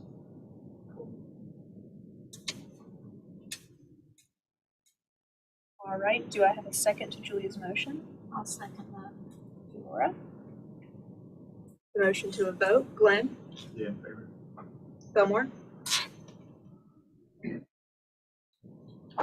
in favor. Julia? In favor. Laura? Yay, in favor. Chair votes to the majority and the motion passes unanimously. Thank you, Neil. Thank you very much. All right, agenda item number 7, 267 Cumming Street. Frankie, if you'll give us an introduction and overview of the project, please.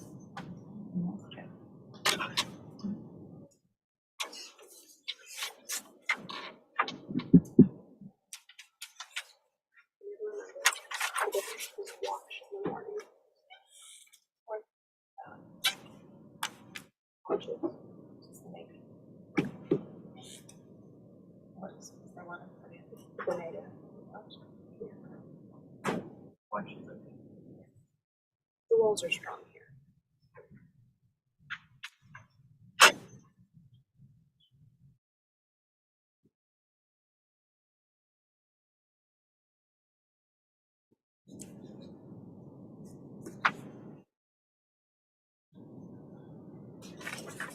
My writing.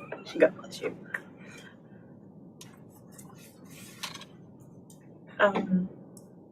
276 Cumming Street is requesting conceptual approval for a new single-family residence.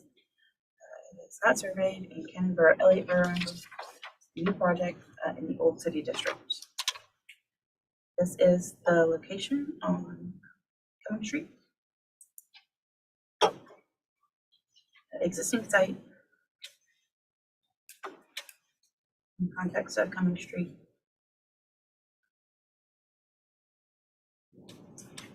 And the previous structure that was on the property. I will turn it over to you.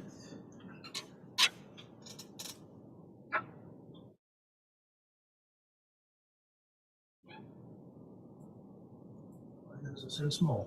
I'll zoom in for you when you're on the slide you want. Hello, I'm Andrew Gould with New World Byzantine. So to orient you on the lot, this is the old corner store building at the corner of Common and Line, and our lot is right down here at one end of that building. So now we're coming down to the south, and you can see the vacant lot there. Straight at the lot. One thing I'll be discussing all through this presentation is the peculiarity that this is a reverse lot where the driveway has always been on the north side and the house was always on the south side, which is of course different from every other house on the street. That's what it looks like right now. There's nothing on it. And then continuing further south down the street, looking north towards the empty lot. Further down. And I want to particularly call your attention to the fact that some of the houses on this block have a front porch rather than a side porch, because I'm proposing a front porch house. And I think that will fit into this rhythm very nicely.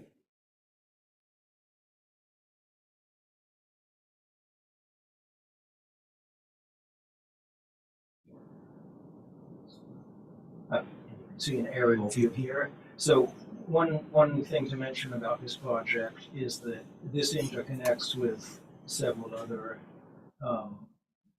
pieces of buildable land that wrap all around this corner and back into the interior of the block. And we are planning on building several more houses to develop all of this land in the future. My client Cameron Draws controls these vacant lots. He's buying this house, which adjoins the property we're speaking about right now. And we've already been going through TRC with some preliminary plans for the street that's going to be running through here. And what TRC has basically told us they'd like us to do is that cars would ingress off of Line and the street would hook around and it would egress out onto Cumming.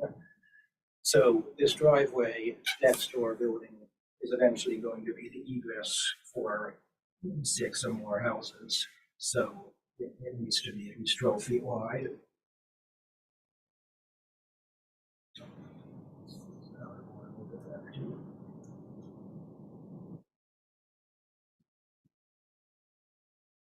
Right. So the Sanborn map shows an interesting condition historically. This is outlined in red. This is what's now our lot. And you can see there was a house pushed to the south corner of that property, a single house whose porch was right up against the next house, which still exists. A pretty unusual condition.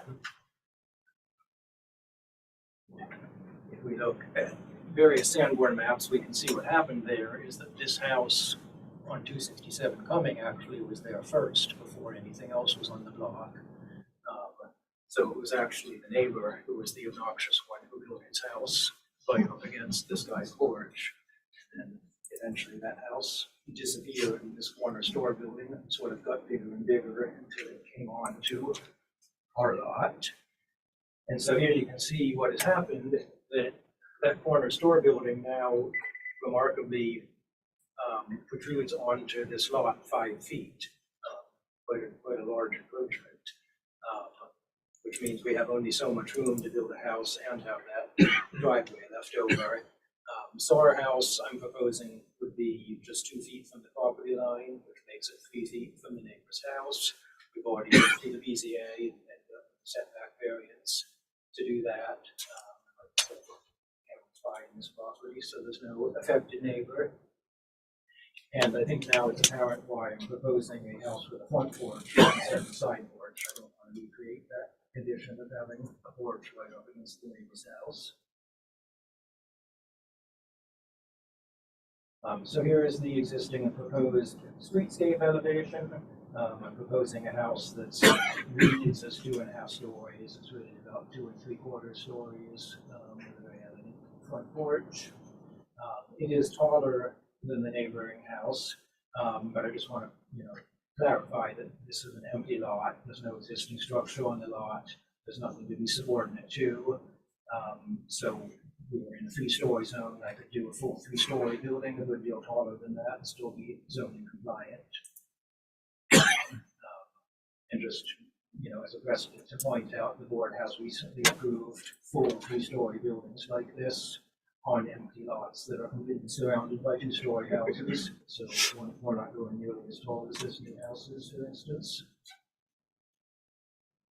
So to talk about the design a little bit more, I thought it was important that the house looked really good from the front because it's facing the street, and I thought it needed to look really good from the side because it's facing this driveway that's going to end up being on the street once the development is done. So I wanted to use beautiful eave brackets and scrolled window casing, just make it quite elegant from both sides.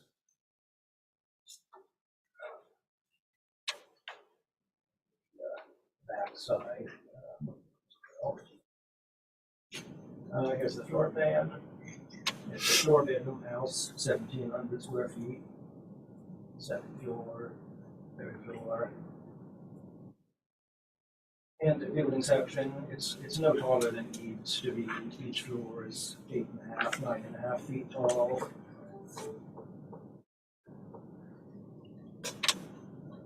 Details. You can see some of these beautiful details of the scrolled window trim. As I'm sure you all know, I do very good historic tile details on all of my exterior trim, beaded casing on all of the windows, window hoods, and so forth. That was for the sawn balusters on the board, which shows me the shape of that scrolled window trim, and details for the eave brackets. Just interior elevations. And then just a few precedent images for a few of those special details. A number of houses in the neighborhood have this eave condition where it's a full classical eave, what is the architrave, and the frieze, and then the eave brackets drop down and penetrate through the tinea band that separates the frieze from the architrave. And that I think is a really nice way to handle a sort of high quality cornice on a wooden house. So our brackets are fairly similar to those examples. And then this is a house I really like on Smith Street that has these beautiful scrolled window trim. And these are a couple of houses in the neighborhood that use flat boards as balusters, what's called a sawn baluster on the building on the left. And so here's just a sort of zoom in on the front facade that I wanted to point out. A few of the things I had in mind with this detailing is that using that cusp shape scrolled out of the window casing, I've designed a sawn baluster that mirrors that same shape. And then likewise, that same shape is similarly mirrored in the eave brackets. So it's got that little bit of an elegant curve kind of running through every detail of the building. Yep, that's all of my images. I'll stop there. Do my fellow board members have any questions for the applicant?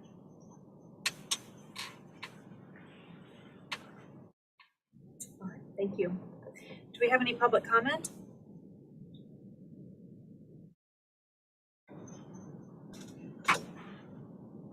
April Wood, Stuart Charleston Foundation. HCF has reviewed the application for approval for a new single-family residence at 267 Cumming Street. While nicely designed, the proposed structure is taller than the historic structure next door and therefore becomes more prominent on the streetscape.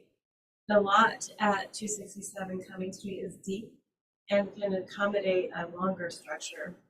We recommend reducing the height of the proposed structure and extending the length of the building to capture any lost square footage. HCF respectfully recommends deferral on this application so that the height, scale, and mass can be restudied. Thank you.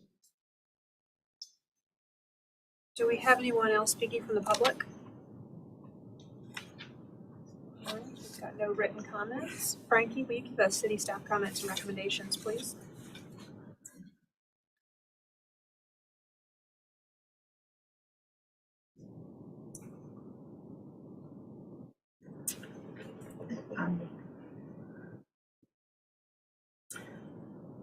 Staff observations, the proposed project fills a gap on the street. Screens required parking, it includes good proportions and is nicely detailed. Staff recommendation is for conceptual approval with final review by staff. Thank you, Frankie. Mr. Gould, did you want to respond to anything raised in the public comment and some staff comments? Sure.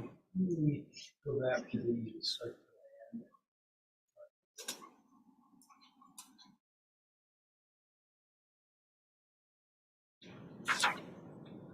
Maybe you could get back to the site plan quicker than I could. I'll do my best. So the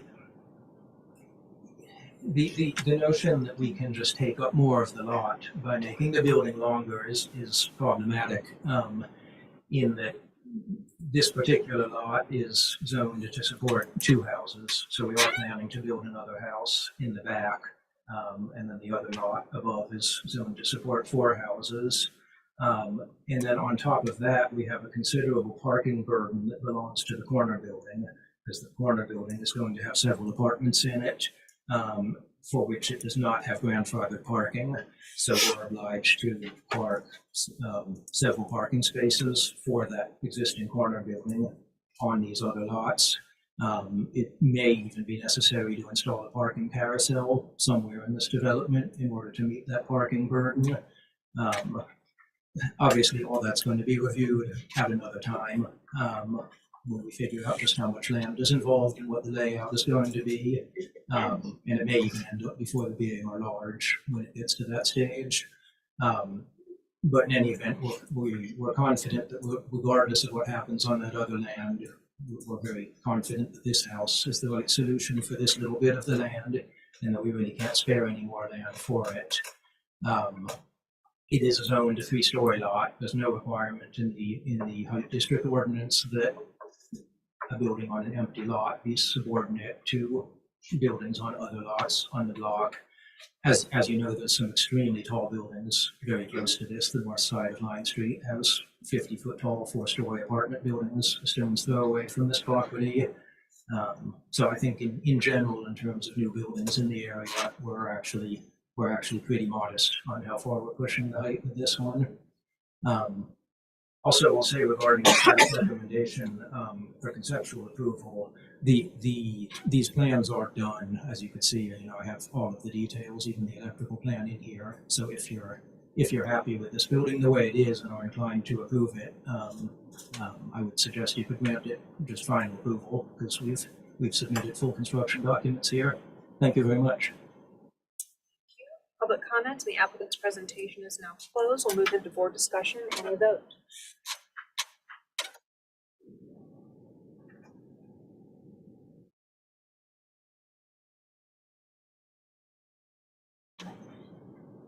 I think it's a beautiful building and really well detailed. My only concern is, and this is where I'm not as familiar, should a new building, I don't want it to feel like an old building and confuse people. I don't know if that's the right way to say that. We don't want to build Disney World. We want everything to have its own place. I think this is beautiful, and I don't know, that's just my comment. I don't know that that would say deny it or anything. I think it's See what you're saying.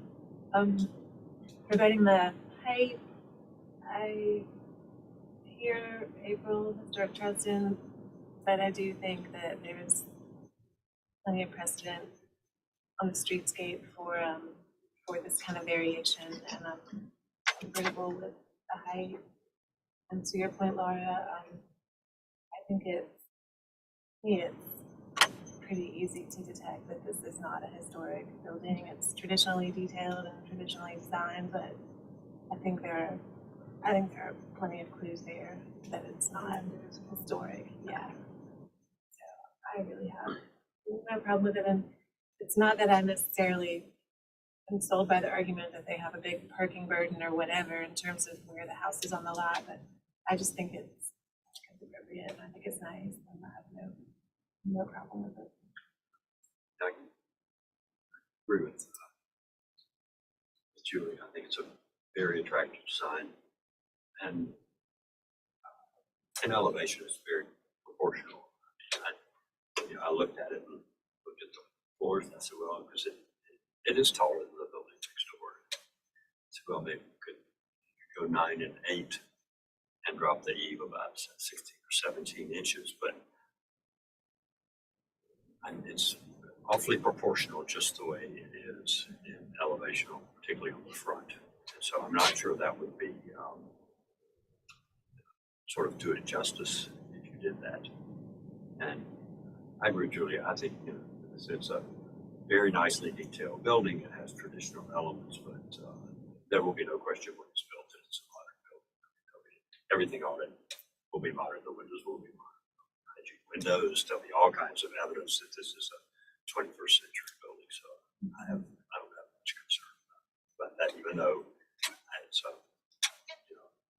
I think we do have to pay attention to not sort of creating a false identity. I don't think this building will do that. So you have one question for the applicant. You're calling for wood siding, right? Are you finding wood that you're happy with in 2022? Well, this question comes up a lot. I do prefer to use the elite treated and primed southern lumber siding product as opposed to cementitious siding. The craftsmanship tends to be better when one is working with wood. I don't love cementitious siding because it's kind of hard to cut. It tends not to get tight corners up against the window casing.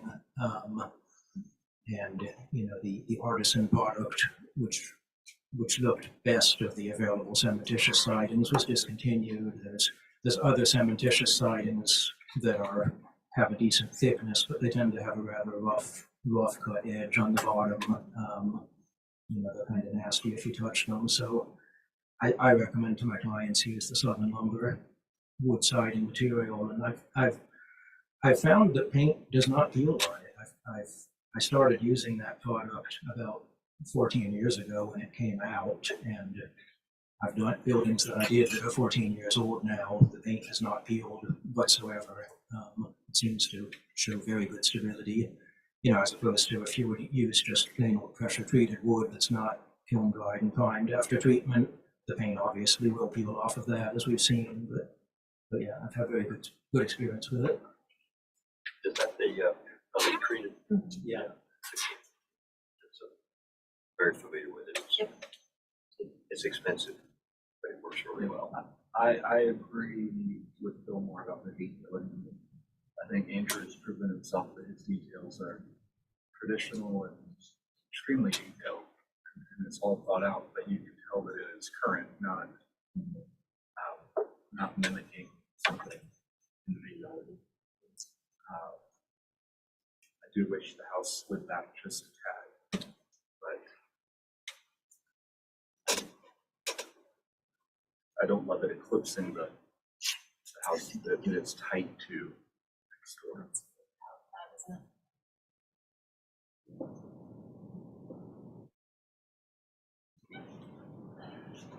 If there's any sort of approval, what are the thoughts on final?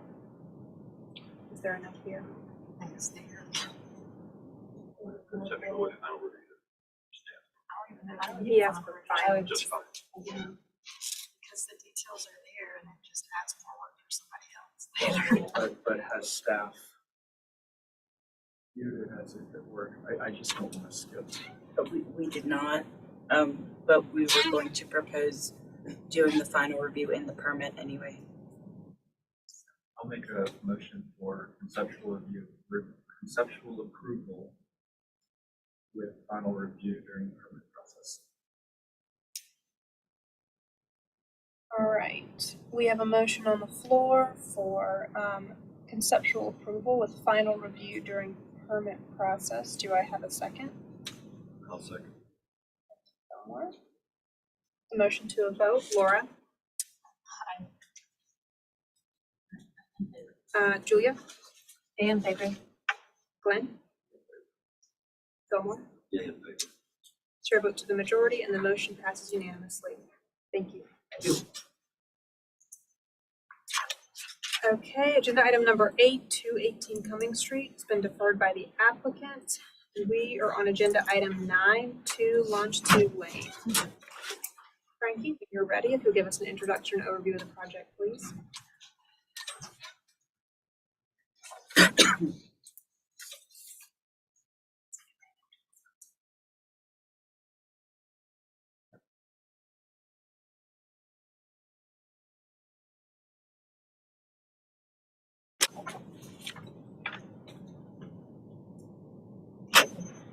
Longitude is requesting conceptual approval for new single-family residence.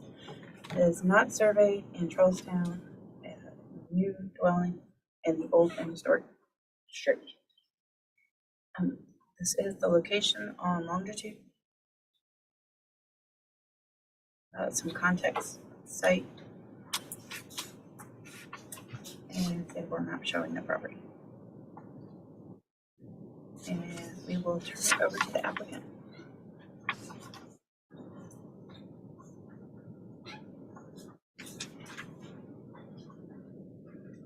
Hi, my name is Skip Wallace. I'm the architect for this project. My clients are Allison and Michael Brewer, and they are here too. I may be looking at them.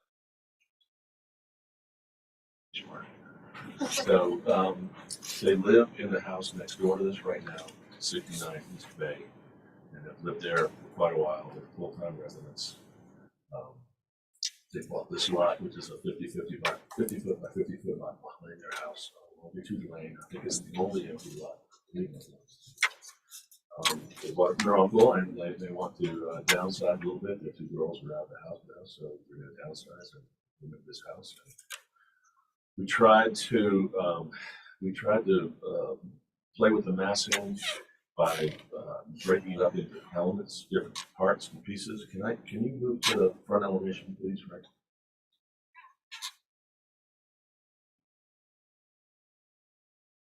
All right, there. Can you blow that up a little bit?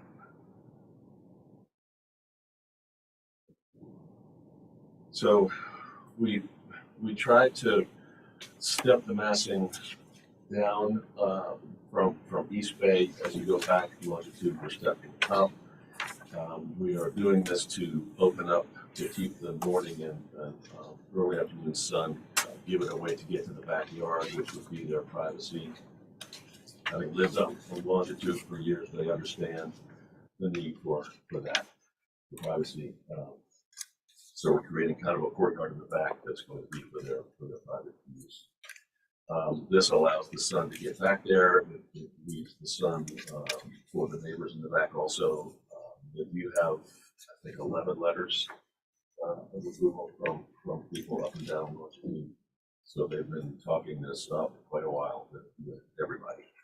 So it's evolved quite a bit.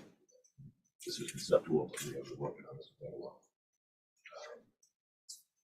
It's a 2.5 story main mast and then a 2-story smaller mast and then kind of a connector that's a foyer.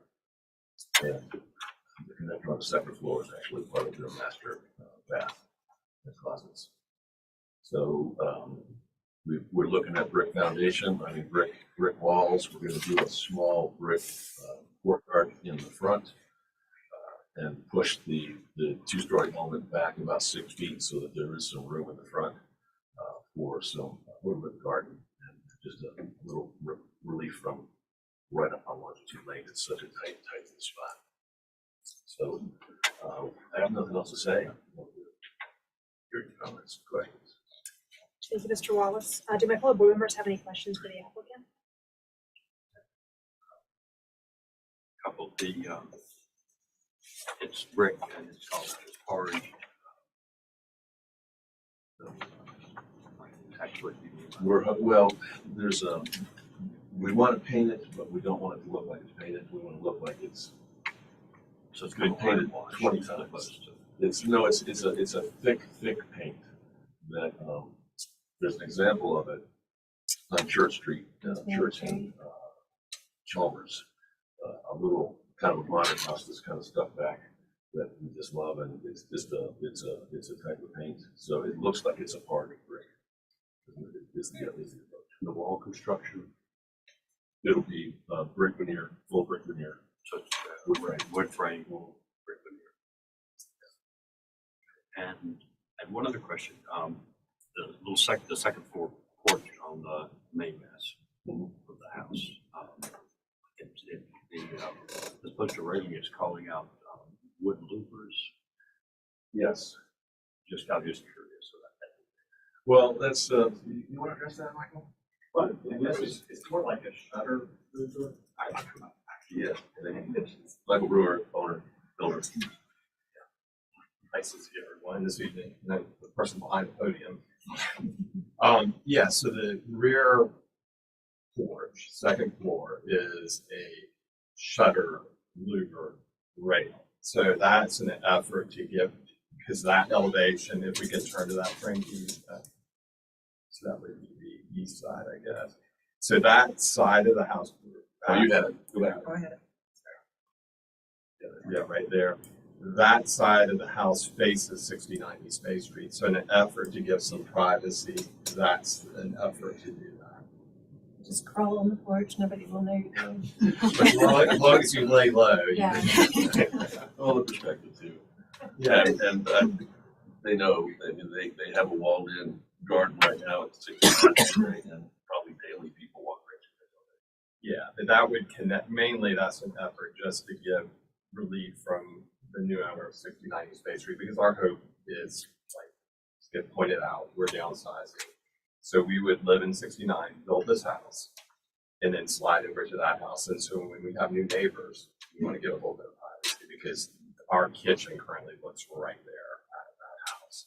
So that's the effort there. And just, I think we had 10 letters of support to the truthful on that, not 11. I would love to have even more, but we just really focused on the adjacent neighbors and all that had a longitude address. This whole thing started with a talk with Frances Hanahan, if you may know her. She's kind of the watchdog of the lane.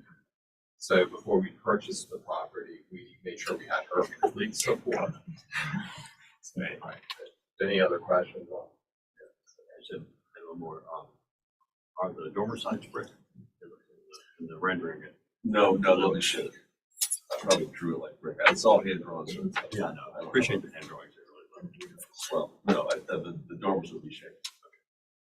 Can you tell a little bit more about that connector between the two masses and the materials? Because it maybe that's where you're also using some shapes, a different material between the two. It's hard to tell. So in the front elevation, back to that, the lower section of it is brick. So that continues that brick element between the main mass and the second massing.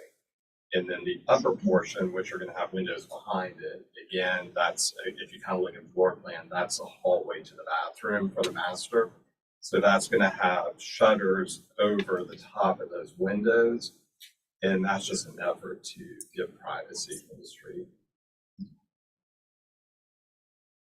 But mixing up a lot of the materials and kind of breaking up that massing of the whole house. And what you don't appreciate in elevation is the fact that that whole right side steps back that 6 feet, and the existing brick wall that's there is going to continue as he has it hashed out in the front, but it would continue in front of those French doors, and you'd have that entry courtyard. So it gives the relief as you're going down the lane, you have that relief.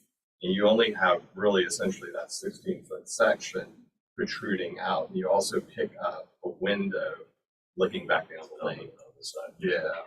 And we're gonna curve the wall, gonna curve into the house as the wall on 69 curves in, and that's gonna give them an entry into a driveway on the right side of the house.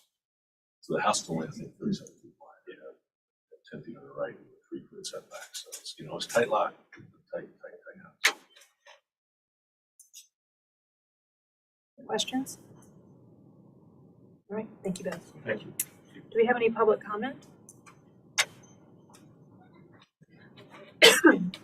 As the applicant stated, excuse me, they did have 10 comments submitted from neighbors, and they were all the same letter, so I won't read it out 10 times, but I will read the addresses. So we had, the comment, the letters in support said that the property owner should review the proposed conceptual plans dated October 12th, 2022, drawn by Island Architects for Allison and Michael Brewer for a home located at 2 Longitude Lane. I understand that it will be before BARS for review on November 10th, 2022. I find this design to be in keeping with the character of the neighborhood and support the approval of the application as shown. The first one is Grant Sanahan, 15 Trav Street. We also have Gregory Parker at 17 Longitude Lane.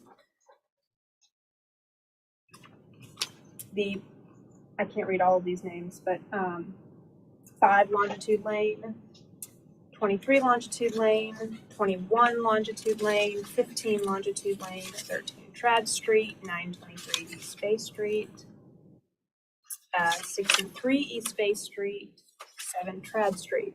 So everyone knows, it sounds like most of the surrounding property owners were in favor. Frankie, if you'll give us city staff comments and recommendations, please.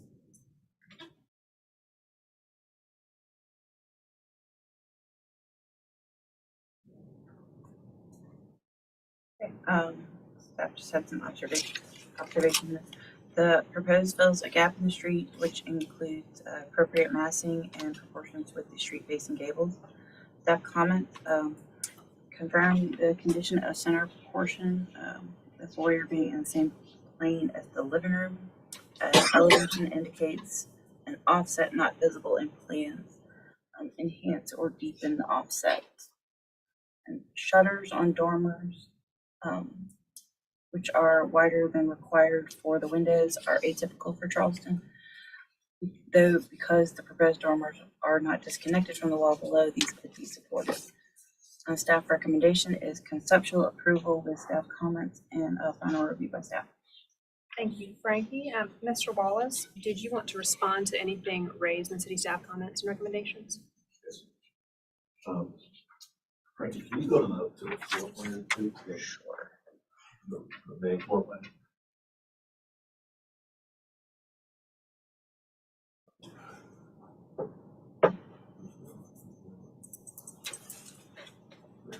Just blow that up. So we are proposing a slight offset here. I know that again, it's a hand drawing and it's going to get a lot more clear when I get to the next phase, but there is going to be a 4-inch offset. So there is going to be a recess to that front entry as we did in the back. There's a little 4-inch recess. So it does appear to be slightly recessed, just enough for a shower line. Would you like to say? Oh, yeah. Yeah, that was Tori's comment. Shutters, I don't understand your comment because the shutters are exactly half the size of the window.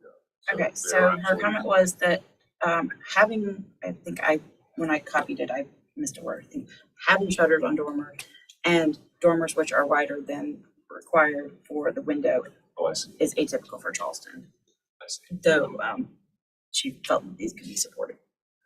We are, that's the two girls' bedrooms are on that floor, and we've done just a little 3-foot knee wall, just in an attempt to keep the thing down. It's a 3-foot knee wall sloping up. So really, that was my idea, to do these dormers a little wider so that they can actually stick a bed in there. So that's gonna be where the bed is, so it's just pure functional.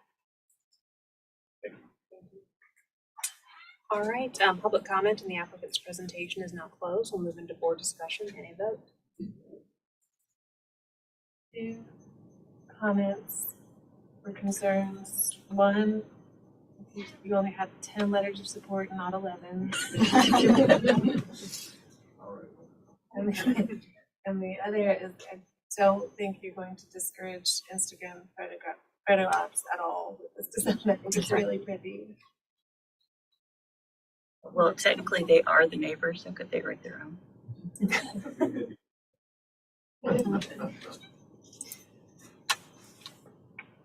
It's beautiful. It's fine. It's very nice. I think similar to my comment about the last application was that it's very traditionally detailed, but it's beautifully detailed. And I think a lot of thought has obviously gone into that. No one will, well, I take that back. I'm sure people will, but no one who really knows would mistake this building from a building that has been there for years. But my complaint is that Ms. Hanahan did not come. We miss seeing her in the back row.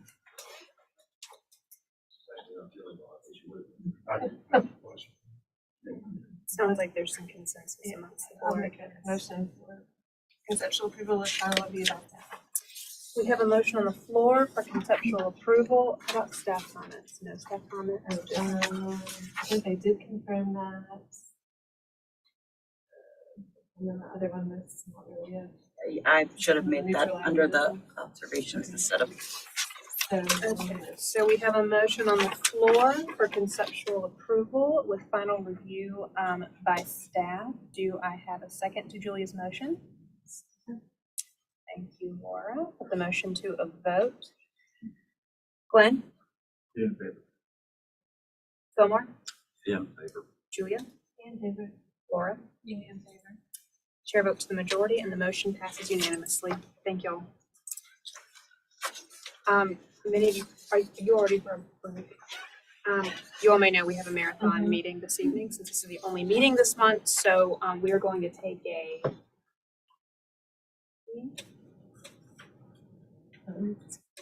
Is there a repast involved? there is I mean, at least 15. 20-minute break. So we'll reconvene at 7. Yep.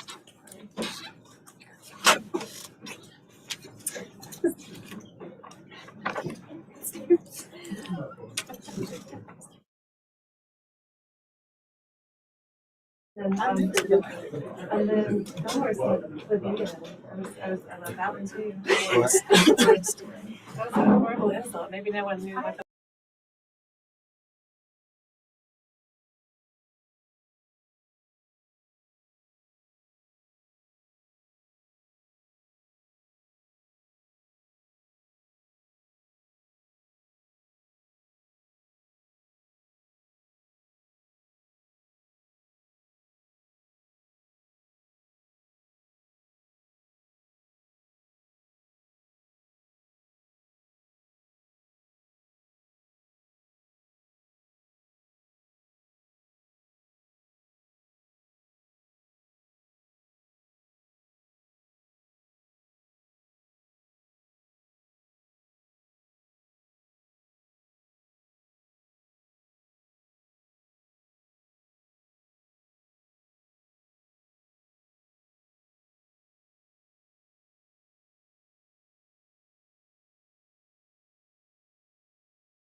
It's been recorded, you just been muted. Okay, good. Do we need to unmute?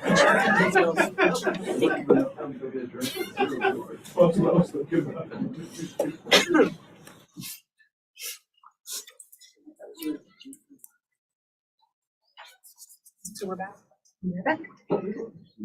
Okay, welcome back, everyone. Thank you. Now we are on agenda item 10, 32 Charlotte Street. Frankie, could you give us an introduction to overview, please? 32 Charlotte is requesting conceptual approval for a new conservatory addition. It is a category 2 in Missy Bradsboro, circa 1820 in the Olden Historic District. This is the location on Charlotte Street. Existing site.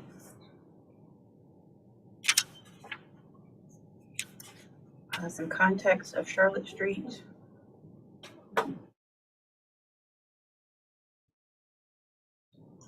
And a sampler map showing the history of the property.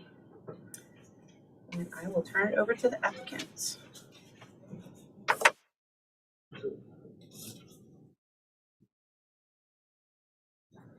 Nice, good walls. This is Martin Gramlin, his family is the owns the house. And it's an amazing house.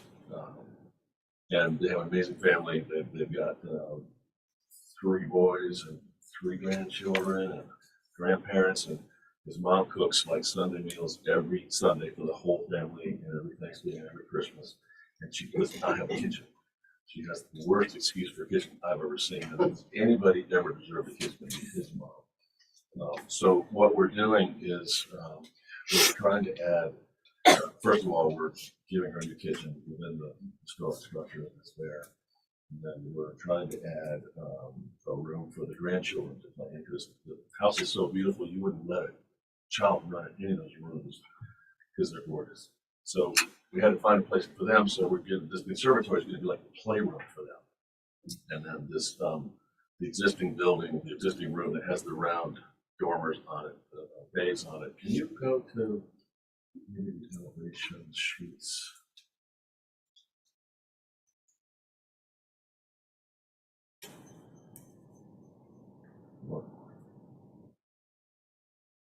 So these are stacking curved bays with actual curved glass in the windows.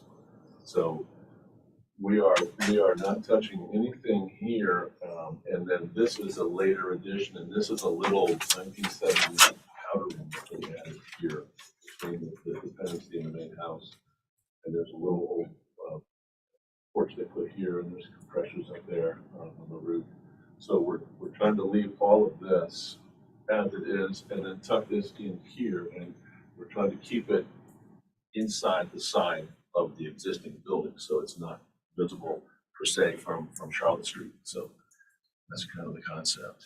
And can you go to floor plans, Frankie? The new floor plans.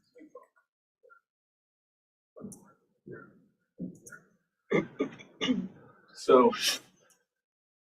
this is the existing old structure right here. You can see the thick walls. And right now, about that much of it is the kitchen, and this was a back stairway and a little laundry room. So we're gonna gut it and give her the kitchen she always deserved. And then we're taking this, which is the family room, and we're gonna come off the back.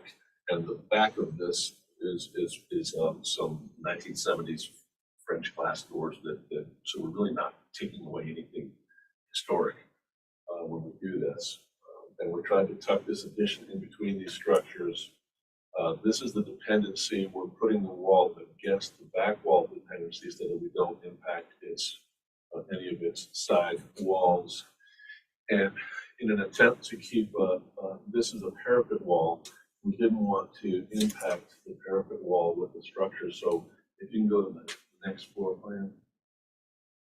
We've kept the second floor of this addition back a couple of feet, 2.5 feet from the parapet wall. And the only thing that attaches to the parapet wall is this low slope metal roof that peaks right in the center of that and respects the top of the parapet wall. And that's where we're tucking an elevator in, because this is the, Robin and Ben's master suite is right here. So we're trying to get them an elevator and tuck it into, like, literally match the rafters, get a 6'10" cab up there so they can get up there. So that's kind of it. We're hoping to do this conservatory with really, really beautiful detailing, and the glass is all 11 feet tall. So it's really going to be a glass surrounded room. Can you go back to the main floor? So this is our conservatory, very formal, very symmetrical. The back entry, this is where they park, so they'll be coming through a kind of a linear garden up these steps in these French doors, and then this is the conservatory itself. And then we're going to stack. We have 4 doors that stack back inside the wall, so that it'll become part of this family room. And this is kind of the play area for the kids. And then we did a banquette, which are great for kids because once you put them in there, they can't get out if you're sitting at the ends. And then we attached a bar in here, a buckets pantry here, and then a spiral stair that goes down to the basement and a little lavatory here. This thing obviously that's what we're for. So that in a nutshell, that's what we're trying to do. You want to add anything you can think of? No? Okay. Thank you. Thank you, Mr. Wallace. Do my fellow board members have any questions for the applicant? Can I just confirm, I think the Sanborn maps indicate that the existing bay addition that protrudes toward the west was between 1888 and 1902 Yeah. sometime. Yes. Yeah, and the only walls we're impacting have already been breached. This has already been replaced with some, like I said, some 1970s French doors. And the second floor of that, can you go to the second floor? This wall of that existing structure is nothing like any of the others. It's metal, it's like metal plates they put on there. So it's almost like they took a pole barn down and just put metal on the walls. This whole exterior wall is just metal cladding on the back wall. So that's the only place we're breaching it, with a doorway here and a doorway here. And I guess what would be considered a historic wall, but it's like I said, it's not visible. None of this is visible from the street, and that wall is not visible from the street either. Again, it's just a metal clad. Thank you.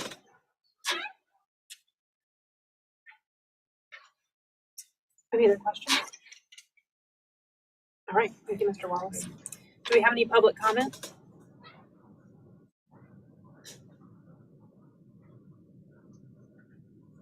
April Wood, Historic Charleston Foundation. HCF has reviewed the application for conceptual approval for a new conservatory addition. And we thank the applicant for their time reaching out to us in advance of the meeting. We have some concerns about the location of the proposed conservatory addition in that it obscures the hyphen area between the historic main house and the dependency. This said, it appears that the conservatory may not be visible from the public right-of-way. HCF respectfully recommends deferral of this application so that the applicant can prepare some sightline studies to confirm the visibility of the addition. Thanks.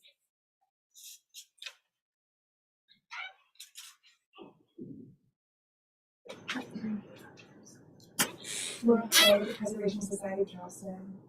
The Preservation Society is not supportive of this proposed addition that effectively eliminates the hyphen effect between the historic house and the dependency.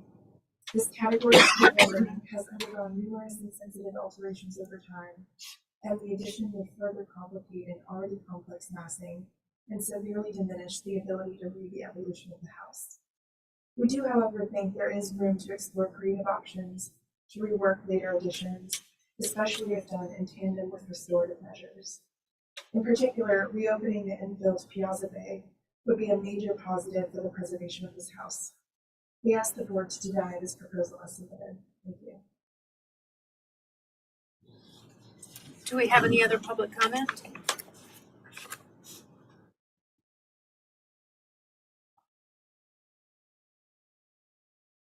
Okay, we have no written comment. Frank, you could give us city staff comments and recommendations, please. The glazing at the proposed study makes for a huge scale juxtaposition next to the windows on the carriage house. However, once the proposed is constructed, the carriage house will not be visible from the public right-of-way of Church Street. And the proposed double window on the northeast elevation introduces a new window type to this elevation and should be reconsidered. Staff recommendation is for conceptual approval with staff comments and final review by staff. Thank you, Frankie. Mr. Wallace, do you want to respond to or clarify anything raised in the public comment or the city staff comments and recommendations?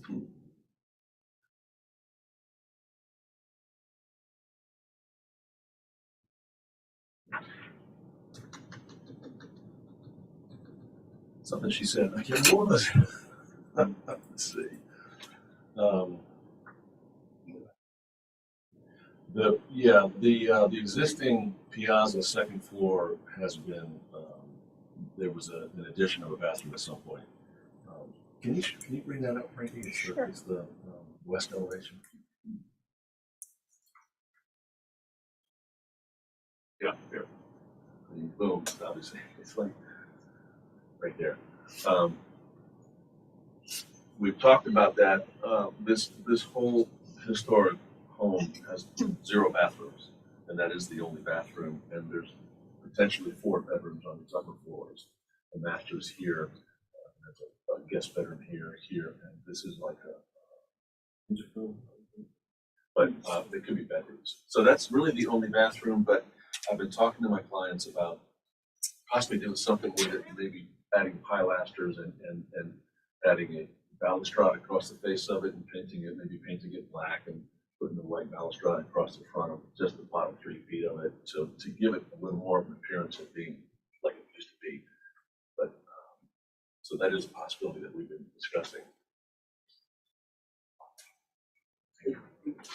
May I make a comment?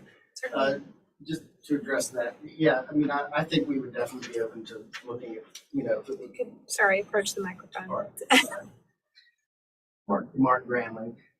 To the comment on the bathroom, I mean, I don't think it can be completely eliminated because the house wouldn't really work without it. But we agree it's a pretty hideous addition, and would certainly be happy to do whatever we could to make it better. I think to the massing, the house has, since 1820, evolved a lot. You pointed out it's it is a pretty complicated massing already, and so we kind of think this is, in some ways just the next step in its evolution. And it does, it's when you look at it in, in elevation, it looks very flat, but of course it does sit back from, from the 1902 addition, and of course sits forward of the carriage house. So I do think there's, it's not going to read nearly as flat once it's actually built. And there is an existing attachment between the carriage house and the main house already, which is a powder room. So there is already a breach to that hyphen, but we were trying to respect that and trying to create the effect of a hyphen by moving the mass back from the parapet wall and not attaching to that anything but a low slope metal roof. It's up the elevator, so it's kind of a little puzzle. Thank you. Thank you both. All right, public comment and the applicant's presentation is now closed. I'll move into board discussion and a vote.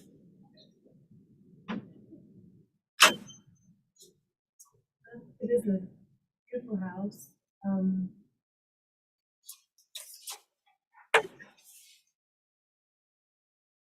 And for better or worse, it already has a dramatic bay extension addition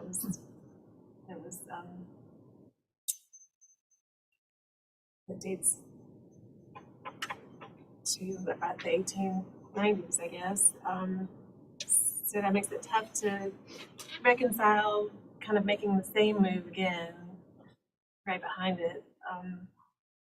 So I'm struggling. And I do think at least like the pediment that you have on the west side of your proposed sunroom appears to project so that you would see it. And I kind of think from the street you would be able to see the front of the proposed conservatory peeking out behind the existing bay. So I appreciate Stuart Charleston's suggestion that maybe some sightline studies are in order, because if it's going to be visible and noticeably competing with the historic bay extension, I'm a little uncomfortable with that concept.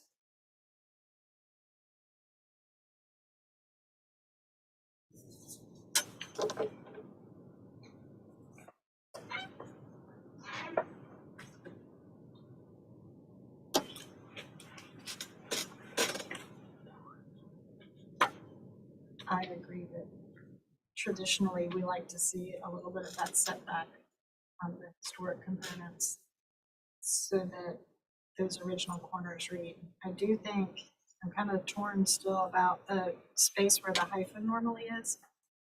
That they've at least kept the parapet. I think that's important. See that distinction, but it does seem like there's a lot going on right there. Know this house really, really, really well. And, I am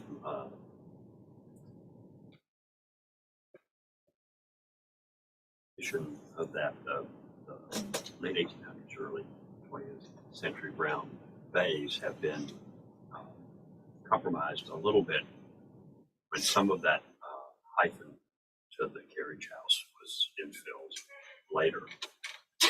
But I think this does really, really complicate the relationship between those round bays and the hyphen and dependency.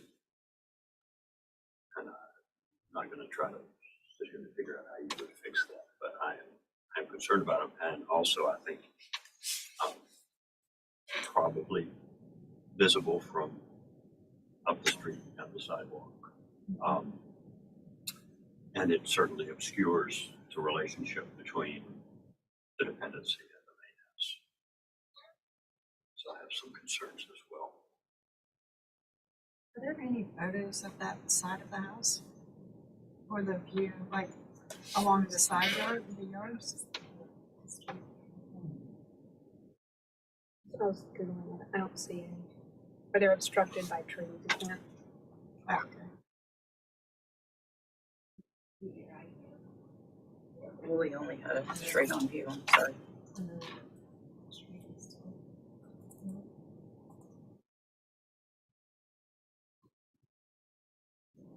And they have those two historic photos. Yeah, from street view, I'm like, let's see. I think it makes sense if you're connecting, it makes sense to make that connection through these more modern 1970s. Is that right? The doors on the back. It seems like the logical place to come through there if something's happening.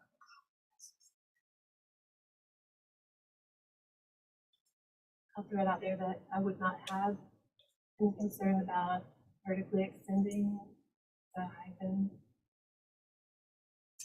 Even, yeah. For me.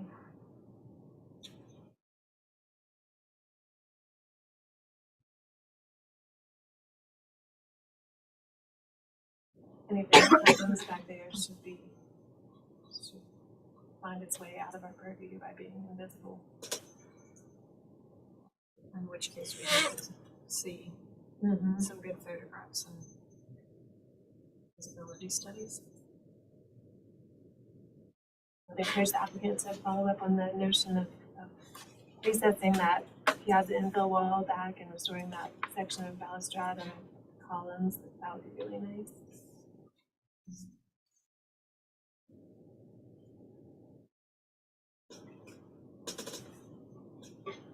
So just to Julia, follow up on your comment about a vertical extension of what I'm calling the infill between the kitchen house or the rear building and it's really a hyphen on a hyphen or I don't know how we want to call that, but so if that were vertical, it would eliminate visibility of I really don't know at an angle publicly. I don't know what would be visible from the east side, from the east side anyway. Because I don't think there's a position, looking at the street view, I don't think there's a position where you could see into that gap. Is that right?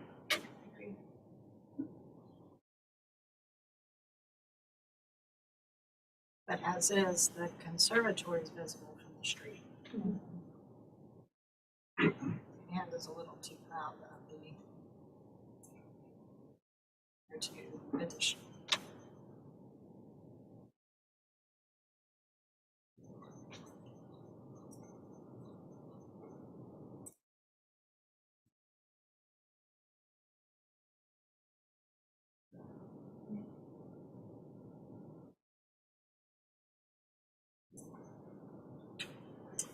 Madam Chair, may I make a suggestion? I was, in line with what you all were saying, I certainly don't think it's our intent, it's always been our intention to do something that is visible and all very minimally visible, so I think we'd be happy to accept a deferral, you know, and allowing us to do some sightlines there. Thank you. I think that would be helpful. I mean, I mean, to be honest, I don't know that they can accomplish what they want to accomplish and it be invisible. So I think we just need to know what really is in our purview. And so that probably would be helpful with, Right. Should we adjust the window change on the east side while we're into motion?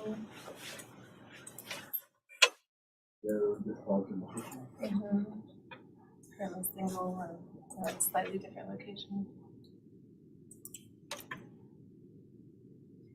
I did have one question that just returns to my head. Do you have 3 feet on that side? Because if you do, I don't think you'd be allowed to add any more opening. We don't, but we got the BCA special exception for vertical extension of non-conforming. I was talking about the additional openings in the wall for fire reasons. If you're not 3 feet from the property line, I don't think you can increase the area of opening on your wall. You may, well, I don't know the answer to that question. We're actually relocating a window to just the kitchen as such symmetry now. Get that into the center. Sure. I can't remember if we showed 2 or 1. 2. 2. Yeah, that's what you're saying. That's what you're saying. interesting that that window that you're showing to move doesn't currently line up with what.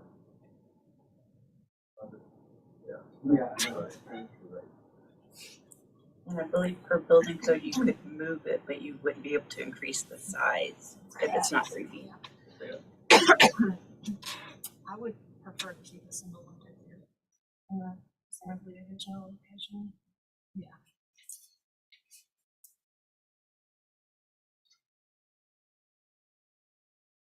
This is a pretty kitchen plan as proposed. All right, so how about I will try to make a motion for deferral of the conservatory proposal for verification of visibility.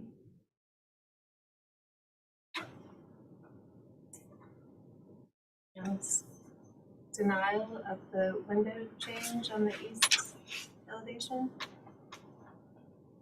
Is it okay to combine those two things? Yeah, okay, so we've got a motion on the floor for deferral of the conservatory. Proposed for clarification of visibility. And denial of the window change on the east elevation. Do I have a second? I'll second that. Motion to vote. Glenn? Fillmore? Yay in favor.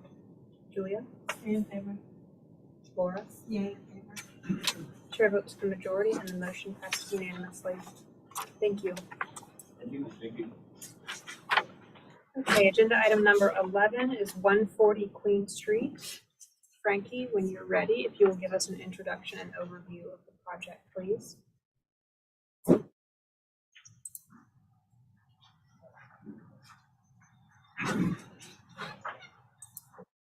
I'm not freezing now. I'm not freezing. It feels kind of perfect to me. Okay, cool. How are you? Uncomfortable? Are you feeling warm? Usually when I'm uncomfortable. I'm usually the so don't face it.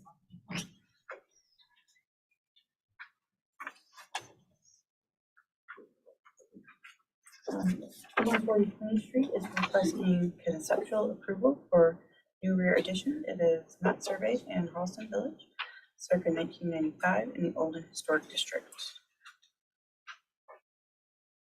This is the location on Queen Street.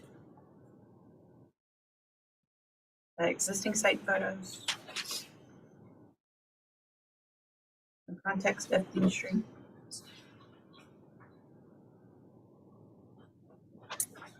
And a Sanborn map showing the history of the structure. We'll turn it over to the applicants.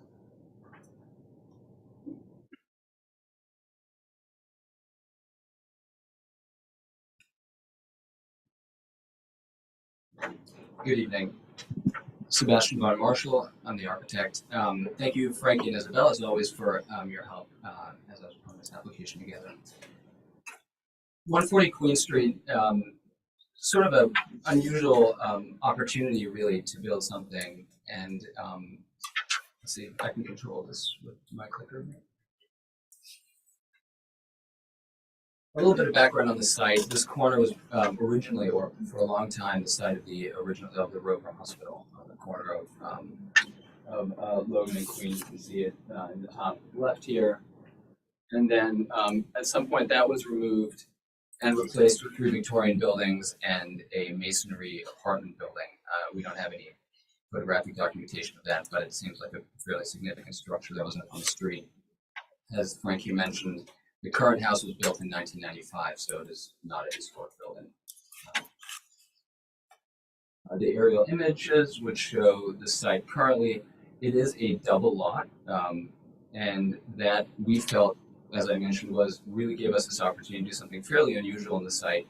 I'll more on that in a minute. Here are some existing context pictures. Up and down Queen Street, you can see some of the Victorian houses that are immediately to the east, directly across the street on the south.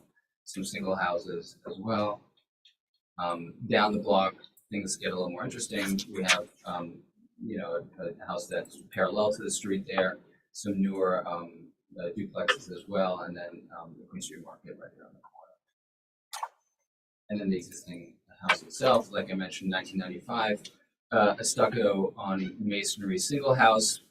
I think convincingly masked. I'm not entirely sure about a lot of the detailing of the side.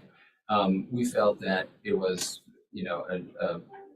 not necessarily the best example of this building type, perhaps, but most importantly, the house sits more or less right up against the rear property line and terminates in this sort of awkward condition with a bit of what could perhaps be described as a hyphen and then sort of a missing accessory structure on the back. And because we are right up on that back property line, the question was, how would we add on to this building if we wanted to? So the tried and true pattern of the front house hyphen back house was not an option to us, but the double lot gave us an opportunity to find alternatives. So what we really ended up looking at were precedents in Harleston Village, as well as a couple of other places. There is no precedent for this type of addition precisely. I'm just going to go ahead and throw that out there. But there is precedent for buildings that have a similar relationship to the street, adjacent structures, property lines, things like that. And a few of them here we have pictures of. We have numerous cases where buildings are turned parallel to the street but set sufficiently back, creating sort of a little urban moment, almost a front yard or a little park that kind of separates them from the street front and the public right of way. There's one case, bottom left corner there, I think it's 100 Bull Street, kind of interesting, where you do actually have an addition perpendicular to, in this case, what appears to be a little single house. Obviously, these are coplanar, they run a porch across the front. Bottom right is 47 and 49 Church Street. The 49 used to be the stables for 47. They're not technically connected, but you see this interesting relationship of the house parallel to the street and how that intersect at a right angle, a single house that is obviously oriented. The one other thing I would really like to point out in these precedents is the massing of these structures. Without fail, they're all 2 or 2.5 stories. That ground floor is occupied, perhaps with a low ceiling height, but I had a hard time finding parallel houses that did not take full advantage of A, the width of the lot, and B, some of the height as they built up, because they are sacrificing a good amount of that setback. 2 more examples, top left on Ashley Boulevard, you see a similar single house with an old carriage structure. They're not technically connected, but they're very close. And then the Michael House on the corner of Rutledge and similar massing again, a strong protruding portico, and then what would have been the dependencies coming off the right angle. So here you see the site plan. You can see the challenge that I referred to with the addition on the rear, and then our opportunity really to create something somewhat unusual by turning the addition 90 degrees. We'll look at the elevations in a second. Again, however, respecting the mass and the relationship that the crescent structures have to their surroundings, we felt that this would be very much in keeping with the development patterns of the neighborhood, and frankly, with even accessory structures that would have been lined up. If you had a kitchen house, it was usually 2 stories with an attic or something of that nature. So you can see that here. First floor plan exists, or ground floor plan is basically a high crawl space. Currently, it's unusable. And then the proposed first floor plan would have an extensive storage room essentially on the ground floor for bicycles and yard equipment and those kind of things. It isn't flood, it would have to be the existing first floor plan, much of the front house wasn't surveyed, that was not our purview. And then the proposed first floor plan with the addition that steps up slightly from that existing first floor. It's basically a primary suite with a bedroom, a large closet, dressing room, and a bathroom all the way at the end. You'll notice we are including a small porch right off to the south of the building here as well, right up against the existing mechanical stand, which is remaining in the top left corner. And then the roof plan of the existing structure, and then the roof plan of the proposed structure. You can see we really tried to simplify those roof shapes. We simplified that current awkward L with a shed roof. We gave that a little gable running along there. It intersects with a hipped roof over the proposed structure, and then our gable facing the front. And before I jump into the elevations, I really wanted to focus on the massing and the perspective of that massing using a very simple SketchUp model. As we all know, the elevations are distort the perception of the building. They flatten it so you don't get the appreciation of the depth. The face of that proposed addition is 96 feet off the public right away, so it's far back there. And then similarly scaled image of the house to the right. So there it is. So when you see the addition, like I just mentioned, it seems much bigger than it will be perceived, and obviously in relationship to the front of the house, similarly, that the front of the house is so much closer to us that it will be much larger. This building recedes into the back. Again, we feel that because we're drawing on a precedent that could have potentially stood on its own legs on a separate site, this is a double lot, we felt that it deserved the prominence of a portico, not a portico, but a pediment above the windows. It recenters the yard. They're planning to do some yard work and perhaps some improvements there. And we think, again, that because we're not adjacent to a historic structure, we're not necessarily competing with some very significant fabric.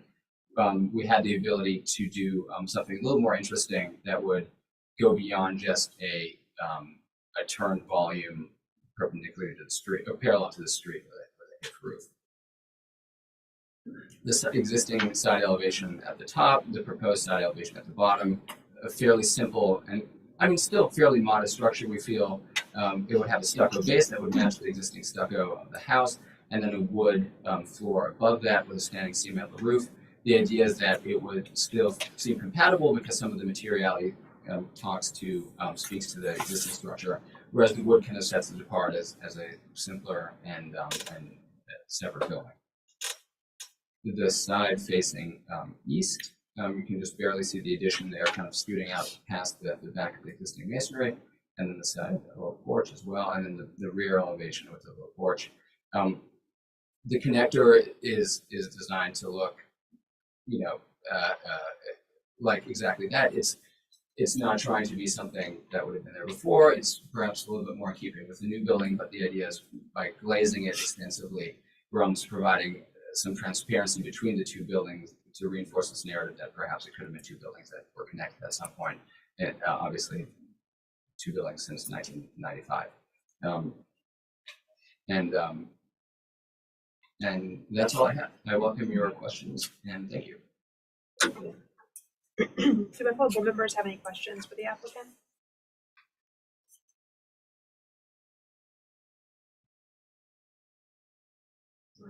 Thank you. Do we have any public comment?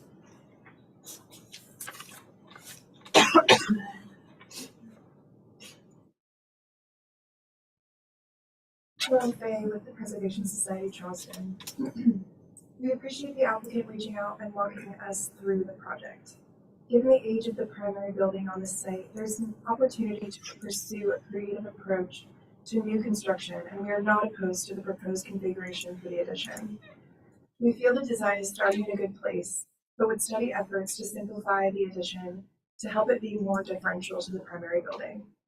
Since the structure is being elevated higher than necessary for FEMA, the height of the foundation could be lowered, in addition to reducing the width of the footprint to de-emphasize the overall height and massing. Other elements, such as the pedimented front, prominent stuccoed base, classical details, and the scale of the fenestration, also make the building feel rather grand. We would recommend toning down the architectural expression to allow the addition to read as a secondary dependency. Finally, we would suggest lowering the height of the roof and perhaps studying it with a flat roof form to create better visual separation between the primary building and addition. Thank you. Do we have anyone else speaking for the public? All right. We have no written comments. So Frankie, if you'll give us city staff comments and recommendations, please. You will after we hear the city staff recommendation. Staff observations. While an addition to the site is atypical, the property is constrained in depth, and therefore this location and orientation is the best alternative for an addition. In form and location, it is reminiscent of several carriage houses in town. The addition is pushed to the back of the property, differentiates to the existing house in its cladding material, and is consistent with the existing house in its classical detailing and roof form. The addition is nicely detailed and balanced, and it will be connected via a lower glass-filled hyphen. Staff recommendation is for conceptual approval with final review by staff. Thank you, Frankie. Mr. John Marshall, now you have the opportunity to respond to public comment and city staff recommendation. Thank you. Sorry, jumping on there. As always, we enjoy meeting with the Preservation Society and Historic Charleston. I think they always have great feedback. I do think this gives us this specific building gives us a bit of an opportunity that otherwise we don't have because it is so prominent and so visible. We actually feel that making it too differential is a bit of a missed opportunity. If it was a kitchen house or something that was in line with the primary building, perhaps visible obliquely from the street or something, then it would certainly make sense. And I think that narrative has a lot of weight. However, we think that given, again, the historic precedent of buildings that are parallel to the street, some of them, it's a bit of an unusual building type for Charleston. So we feel like celebrating that exuberance would actually be great, and failing to do so is a bit of a missed opportunity. I mean, we want to make sure that we're building something that people will be excited to look at from the street. I mean, we're creating beautiful buildings, and I think this is a chance to do that. And with the height, similar thing. We understand we are going up a little bit, but I would be hard pressed to find a precedent of a building like this that only was a historic precedent like this that was parallel to the street and only had a half story below. They all had full stories, and we think that actually squishing it down would make the whole massing look a little perhaps awkward, squished, and maybe too similar to the original building. So that was driving some of the massing and the elevation. Thank you. Thank you. Public comment and the applicant's presentation is now closed. We'll move into board discussion and a vote.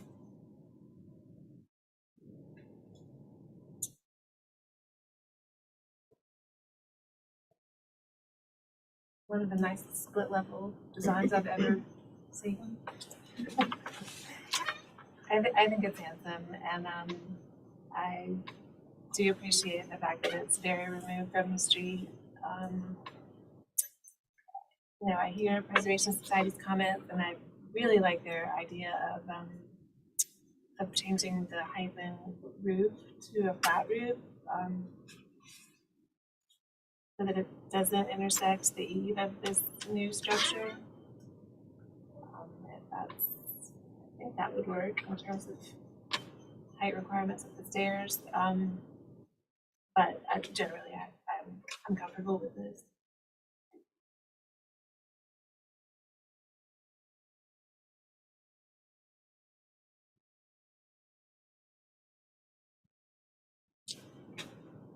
I like the idea of going to the flat roof and keep the height all the way up there because of that intersection just feels awkward of the gable roof coming into the eve. I kind of wondered if we couldn't pull down the height a little bit, but I also understand the reasoning and the applicant's comments just now and the reasoning behind that. So, and I really do feel this is an example where those flat on elevations make it feel so massive, and you look at the real perspective and it's just not.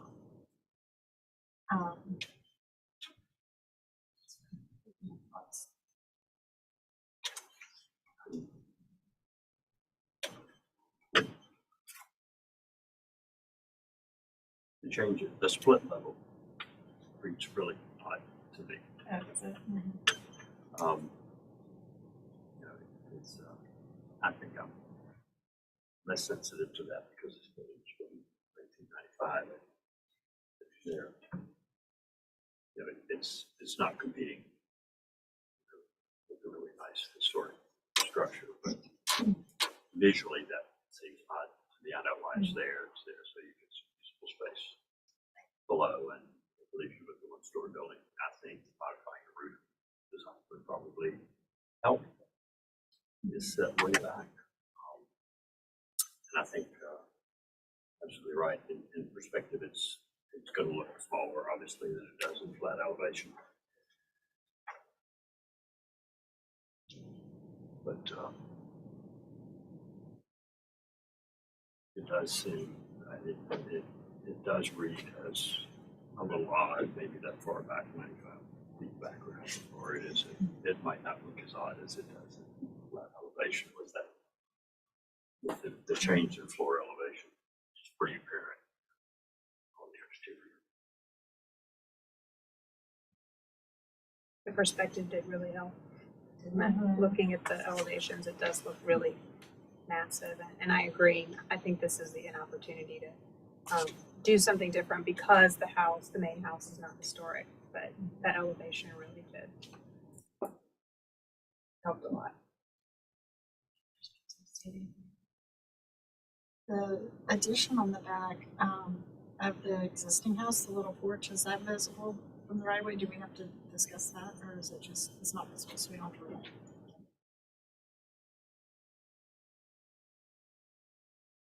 it?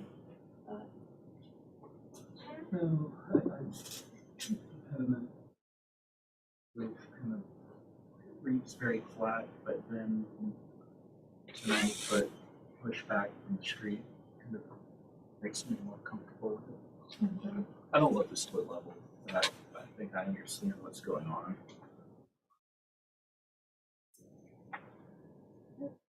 The roof line of the connector piece were detached from that eave. It would the overall composition and really separate the new from the existing, and Almost read this to the houses. yeah.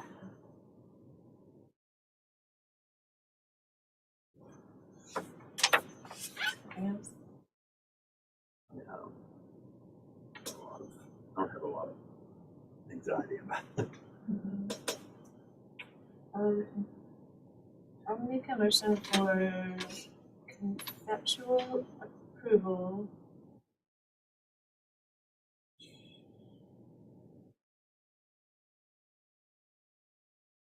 Word condition to flatten the hyphen roof or the connector roof to avoid conflict with the eave.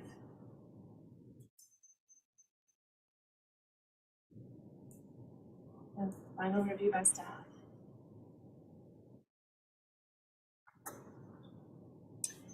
Okay, we have a motion on the floor for conceptual approval with the board condition to flatten the hyphen or connector roof to avoid a conflict with the eave, and final review by staff. Do we have a second? The motion to a vote. Glenn? In favor. Fillmore? In favor. Julia? In favor. Laura? In favor. Chair votes the majority, and the motion passes unanimously. Thank you. Thank you very much. Agenda item number 12 is 82.5 Cannon Street. Frankie, if you'll give us an introduction and overview, please.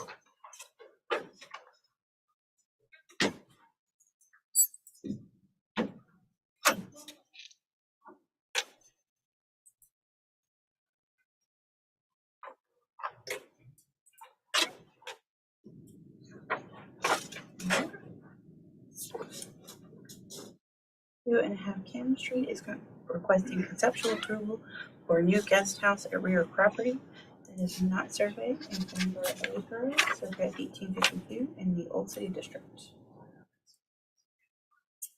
This is the location on Cannon Street.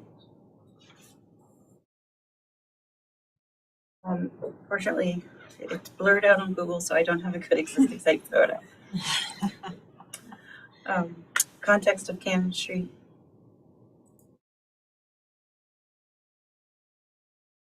And Sanborn showing the progression of the property. Turn it over to the applicant.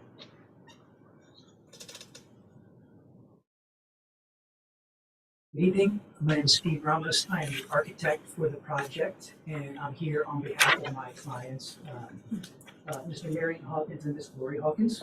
They are the property owners for this development. And it's okay, I'm going to break the rules for a second and step away from the podium. But I'll speak loud. Take the microphone with you. You can pull it off. You can probably. Is it hard to hear on YouTube? It is. These pick up much better than that for some reason. Okay. So I spent a lot of time on this model, so I got to get some mileage out of it. Yeah. And kind of similar to the last proposal, this is a building that's set back from the street. I think the last one was, say, 85 to 90 feet. This is a building that's set back 142 feet from Cannon Street. And then Rutledge Avenue, which is actually off the model, the building is set back over 300 feet, so a good football field. And we made this model because we're talking about a 2-story building that's behind a 1-story historic home. And normally you would say, well, Steve, you can't do that. That's breaking the rules. But in this situation, the building is so remote from the existing structure and it's marginally visible that that relationship, I believe in this case, is not as important. That being said, I believe we've designed a really attractive, harmonious building that will fit in quite nicely with the neighborhood. This is Spring Street. This is Cannon Street. This is a really deep block. It's 350 feet from Cannon to Spring. So this lot in particular is 175 feet deep. And there is a prevailing context of buildings behind buildings. Or sometimes there are additions to buildings. Typically those buildings are very close, but in this case, we're building a building at the far back of the property line. And so, again, I'm getting mileage out of this. So I'm going to pass this around. And the nice thing about it is you can hold it up and kind of see how much or how little that you can see from Cannon Street. You are the chairwoman. You are the chairwoman. Did you get the opportunity? So this is just an aerial view of the site. Again, we're building right in the middle of the block here. But you can see the density, you can see the amount of additions of buildings behind buildings. Generally, the context is 2.5 stories in this neighborhood. And if you could zoom out a little bit, I think, there we go. This is just a GIS map. I'm going to move a little quickly because it is late. We have a narrow property. The property is about 23 feet wide, so we measured every property along Spring and Cannon just to kind of highlight we have some pretty tight constraints here, but also that is why the building is markedly visible because the sites are so tight. This image is not blurred out, so this is the front house. It is a Charleston cottage, sometimes referred to as a freedman's cottage. That building is elevated about 4 feet, so although it's a one-story structure, it's a little taller than one might expect. So that little alley, that 5-foot gap, that's the only visibility of the project from Cannon Street. This is a photo right in the center of the site. And here's the site plan. So this is part of a complex that's the 86 Cannon Inn. It's 86 Cannon, 84, 82 and a half. Those are all historic buildings. I think they're all Carolopoulos Award winning projects as well. This is the one new building that will be part of this assembly. I looked at a lot of small 2-story structures just to get ideas. I tend to categorize photos. So these are all buildings with hip roofs. This one on Church Street we were particularly fond of, so you'll see some of the details I kind of picked up on in the structure. There are some gable roof carriage house buildings. Looked at flat roof buildings as well. And then some ones that just had some more unique details. It's a building that I'm quite fond of. This building is kind of set back in what's going to be almost like a garden setting. So I kind of thought of it almost as a garden structure. I thought it could be kind of a playful building. And so you can see some of the cues really referencing these Charleston buildings. The one we liked the most was option B, the one in the center. Just a simple symmetrical facade, a hipped roof. We liked this kind of curved detail that a lot of the historic homes have. We also thought it would be a good idea to make this one out of stucco en bloc. All of the other properties at 86 Cannon are siding, so in an effort to stand out from those buildings, although we're traditionally detailed, this will be the only stucco building on this site, but there are plenty in the Cannonboro neighborhood. Just a simple building with beautifully detailed shutters, wrought iron, and a nice arched entrance on the front. Here are some computer drawings. These will be additional guest rooms for the inn. Here are the 2D elevations. I mentioned it's at the back of the property. There is a site fence that exists, but we will be rebuilding a new fence. The one that's there is kind of rickety. And so here's the streetscape elevation. So this is the existing streetscape here. These are the 3 buildings that are part of the assemblage. I mentioned that this street is primarily 2.5 stories, but there are these 2 buildings, 82 and a half and 84, are one, I guess you could say 1.5 story. And so the building is set back, but technically it is taller. The peak of the roof is taller, but it's a hip roof, and it's 140 feet back from the street, so that roof is not visible from Cannon Street. And this site section does a good job of showing that relationship. And just some details. I mentioned it's going to be stucco en bloc, a copper standing seam metal roof, wood windows and doors, and mild steel railing. And of course, these are photographs of the model.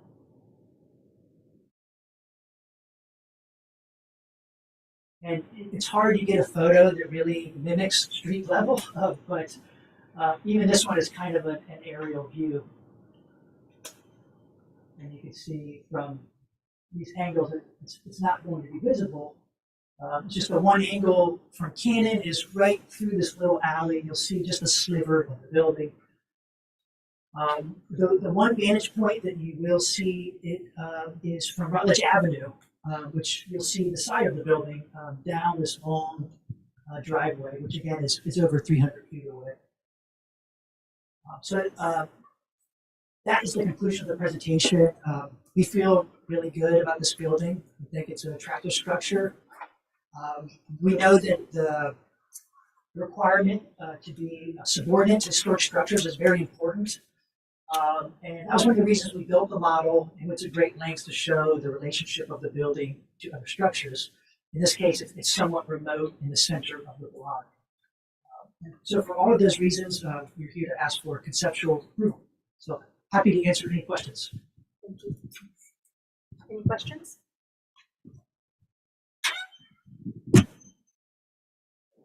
Thank you.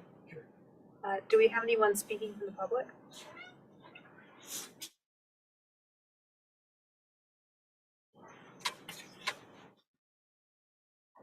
Philip Bay with the Preservation Society of Charleston. The Preservation Society would like to thank the applicant for reaching out to us on this project and appreciate the level of detail provided in this application. In particular, the visibility and context studies are helpful in understanding how this house will be experienced from the street. In conversations with the applicant, we have conveyed that we think there's an opportunity to decrease the overall height to read more appropriately as a secondary structure, and we greatly appreciate their commitment to studying this by lowering the roof pitch. We encourage continued study of floor-to-floor heights, but agree that this initial adjustment will be impactful. Lastly, from the design perspective, we suggest removal of the shutters on the second floor porch to make the building appear less top-heavy. Thank you. Thank you. Anyone else speaking from the public? All right, we had one written comment submitted by Alex Ramsey at 95 Chadwick Drive. I own and manage properties at 82 Cannon Street and 105 Spring Street. These properties are adjacent to the parcel at 82.5 Cannon Street on the east and north boundaries respectively. The applicant has presented the proposed project for 82.5 Cannon to us. The two-story building, along with the architectural design, will have no negative impact on our adjacent properties. The proposed building will complement our taller buildings that surround 82.5 Cannon. We support and encourage the BARS to approve the applicant's variance request. Not just the applicants. They received a variance as well, so you wrote the letter for both works. And that is the end of our public comment. Frankie, if you'll give us these staff comments and recommendations, please. Observations, we appreciate the applicant's consent to put into determining visibility on this project. Staff is comfortable with a two-story on-grade cottage behind the existing historic house at this location because there appears to be no visibility from Cannon Street, and the cottage would be on grade while the existing house is elevated approximately half the floor, further reducing the height difference. Furthermore, the massing is subordinate in size and volume. The proposed cottage is elegant and nicely detailed using Charleston precedents. And then staff comment, because the new cottage would be visible from Rutledge, albeit set back a great deal, it is being reviewed by the board. However, from this angle, there is a lack of visibility to the existing historic house, which affects subordination. With these reasons, the height of the proposed cottage is not a concern. However, a slight reduction in the roof pitch would be welcome, and the applicant has expressed interest in doing so. Staff recommendation is for conceptual approval with staff comment and a final review by staff. Mr. Romas, did you want to respond to anything raised in the staff comment or in public comment? Sure, very briefly, thanks for the comments, and we did discuss the roof slope. It's a 12-12 pitch now, and the 86 Cannon building is a 10-12, so if we reduced it to 10-12, it would knock off 18 inches from the height. Shared that with various folks here tonight, and they all thought that was an improvement. So we'd be willing to do that as part of the motion if the board saw fit. Thank you. All right, public comment and the applicant's presentation is now closed. I'll move into board discussion and a vote. Well, I was going to be adamantly opposed until I saw that model. I think it's handsome, and I really do appreciate the unique condition and the distances involved. And I walk down the street there all the time, and you will be able to make out, like Steve indicated, a little piece of the rear house from the street, but that's it. I'm really comfortable with it myself. I am as well. I do think that slight adjustment in roof would actually benefit building. have, my recollection is we have approved a taller building in a similar condition because of the sort of unique circumstances and the depth of the lot and the lack of visibility. I think it's a really nice conceptual design. I think with a design like this, I think the detailing is going to be really important because it'll either look great or it'll look like Disney World. I mean, and I think that, you know, the direction is great. I hope, you know, certainly it's taller than the front building. There are extenuating circumstances. The architectural direction does not complement the historic building on the site, but I don't think it relates to the historic building on the site. So I am okay with the height. I think if you drop that pitch very much, you're going to lose the concept of this little mouse house. And so I would be careful. I'm not saying you can't drop it low, but I think if you drop it too much, it's gonna affect the relationship of that roof to the height of the building. I don't think that would come off as well as this might come off. So yeah, I think it's fine. I agree with everything. From what I completely understand what you're saying. Hip roofs like that often look very dramatic in 2 dimensions, and then in reality, the roof almost disappears, you know. I'm pretty ambivalent on that particular point. To me, A202 just says it could come down a tab. I don't know that it needs to come down 18 inches. Maybe, I mean, the ceiling heights are 10 and what is it? So 9 and 8.6 finished ceiling heights? There's a section. They're 9 and 8.6. 9 and 8.6. The top floor, you know, we attend the vault and ceiling, but if you look at the facade, you can see you can't really lower the roof because it's right on the head of the windows. So all we can really do is the pitch. I'd be comfortable with meeting halfway of what you. I don't think you need to do 18 inches. Personally. Make it 11 and a quarter and 12. Make it hard. I don't read that anyway. I like a motion for conceptual approval with staff comment, and that can be, you know, interpreted however. And final review by staff. All right, we have a motion on the floor for conceptual approval with staff comment, singular, and final review by staff. Do I have a second? Glenn, put the motion to a vote. Laura? Yay in favor. Omar? Yay in favor. Julia? Yay in favor. Glenn? Chair votes the majority and the motion passes unanimously. Thank you all.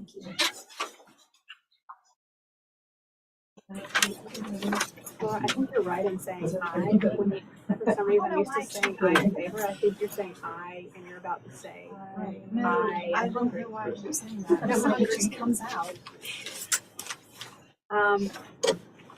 We are on agenda item 13, 610 Rutledge Avenue. Frankie, whenever you're ready, if you'll give us an introduction and overview, please. 16 Rutledge is requesting conceptual approval for renovation to existing structure and rear addition to an accessory structure up at the street. Category 4 in North Central, circa 1920 in the Historic Corridor District. The location on Rutledge Avenue. Existing site photo. Some context of Rutledge. Sanborn showing the history of the structure. And I will turn it over to the applicant. Thank you.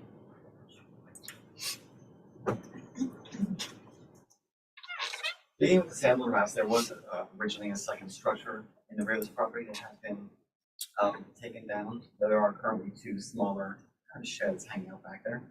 The property is very narrow and very deep.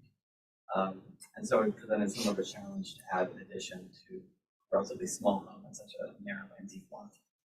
There's also existing on the structure a little, what probably originally was a one car garage, but it's since been used as a kind of a studio space over the years. So part of our application is also kind of renovating a small little studio space into a kind of used area. The project generally presented a pretty big challenge in the fact that it was such a narrow and deep lot with kind of existing buildings that are currently hanging out on site. When we looked at adding to the existing structure, it really forced us much farther back from the street to preserve kind of the existing structure as much as possible, and then add that addition towards the rear. We also want to make sure that we didn't create particularly small structure next to our neighbor to the north, which led us to kind of squeeze our program towards the middle of the site. Existing site. This is kind of the proposal. So the majority of the addition is kind of pushed as far back on the site, still kind of meeting the rear of the small single bedroom home. And then we kind of massage the massing towards the center so that the height happens as far back on the site and as towards the middle of the site as we can, kind of get away from the neighbors. The hope was that that kind of juxtaposition of something taller and skinnier in the back versus the shorter original home in the front kind of create similar like a village feel, since we are essentially having two buildings that are very close together, and bringing that height away as much as possible from the neighbors. And the addition ends up being 2.5 stories in that very small kind of rectangular footprint, and a 1-story addition towards the north property line that lines up with the existing home. So as you start to go back, you can kind of see the existing neighbors are both 2-story homes, and we are kind of a small 1-story. As we add to the addition, we're adding essentially kind of a 2.5-story all the way towards the rear of the property. The 2-story property is about 65 feet from the street, and then when it turns into the 2.5-story, we're about 72 feet from the street. So really pushing back that addition as far back as we can, kind of lessen its height and its impact right on the street and neighbors. There are no homes behind it. There's essentially an empty lot behind this property. So most of the kind of interaction is between the street and the 2-story side. And plus about how tall the existing structures are to the left and the right, as well as across the street. There are some 2.5-story homes. And then we start looking kind of at the more perspective view from the street. We're really trying to kind of push that mass as far back as we can, centering it towards the middle of the site so that it doesn't look like it's just kind of attached, a 2-story square attached to the existing home, but more kind of set aside so it looks like a combination of multiple buildings kind of put together, even though it will inevitably be one home. And then to the rear on the small structure, we are obviously adding kind of a small storefront type glazing and front door so that it can be activated more so than it is now. Hope is to have them kind of both hinged so that if ever wants to be more of a storage building, it can. The addition on the rear, we really wanted, in talking to the neighbor, we wanted to bring down the head height as much as possible. So the rear addition to that small structure is just a bathroom and some storage, but it is a kind of a one-sided shed roof to be able to bring down the head height as much as possible, so that the entire roof stays below the existing kind of one-story structure. Thanks, I'll have. Thank you. Do my fellow board members have any questions for the applicant?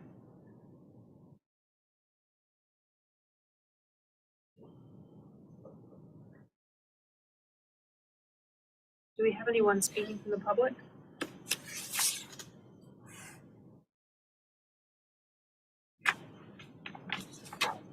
April Wood, Wilson Foundation. HCF has reviewed the request for conceptual approval for renovations in your additions at 610 Rutledge Avenue. the existing historic Freedman's Cottage and what I thought was a sweet shop are two of the most iconic and valuable forms of vernacular architecture in Charleston. Therefore, it is important to treat these structures with as much care and respect as possible. The proposed additions are not deferential to the historic structures. In fact, the proposed addition to the northern structure towers over both structures and does not have any architectural relationship to the historic structures.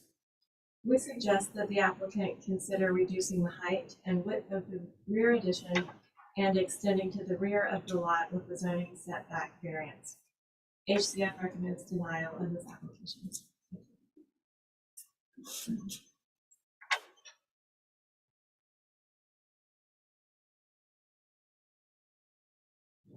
Laurel Thayer, the Preservation Society of Charleston.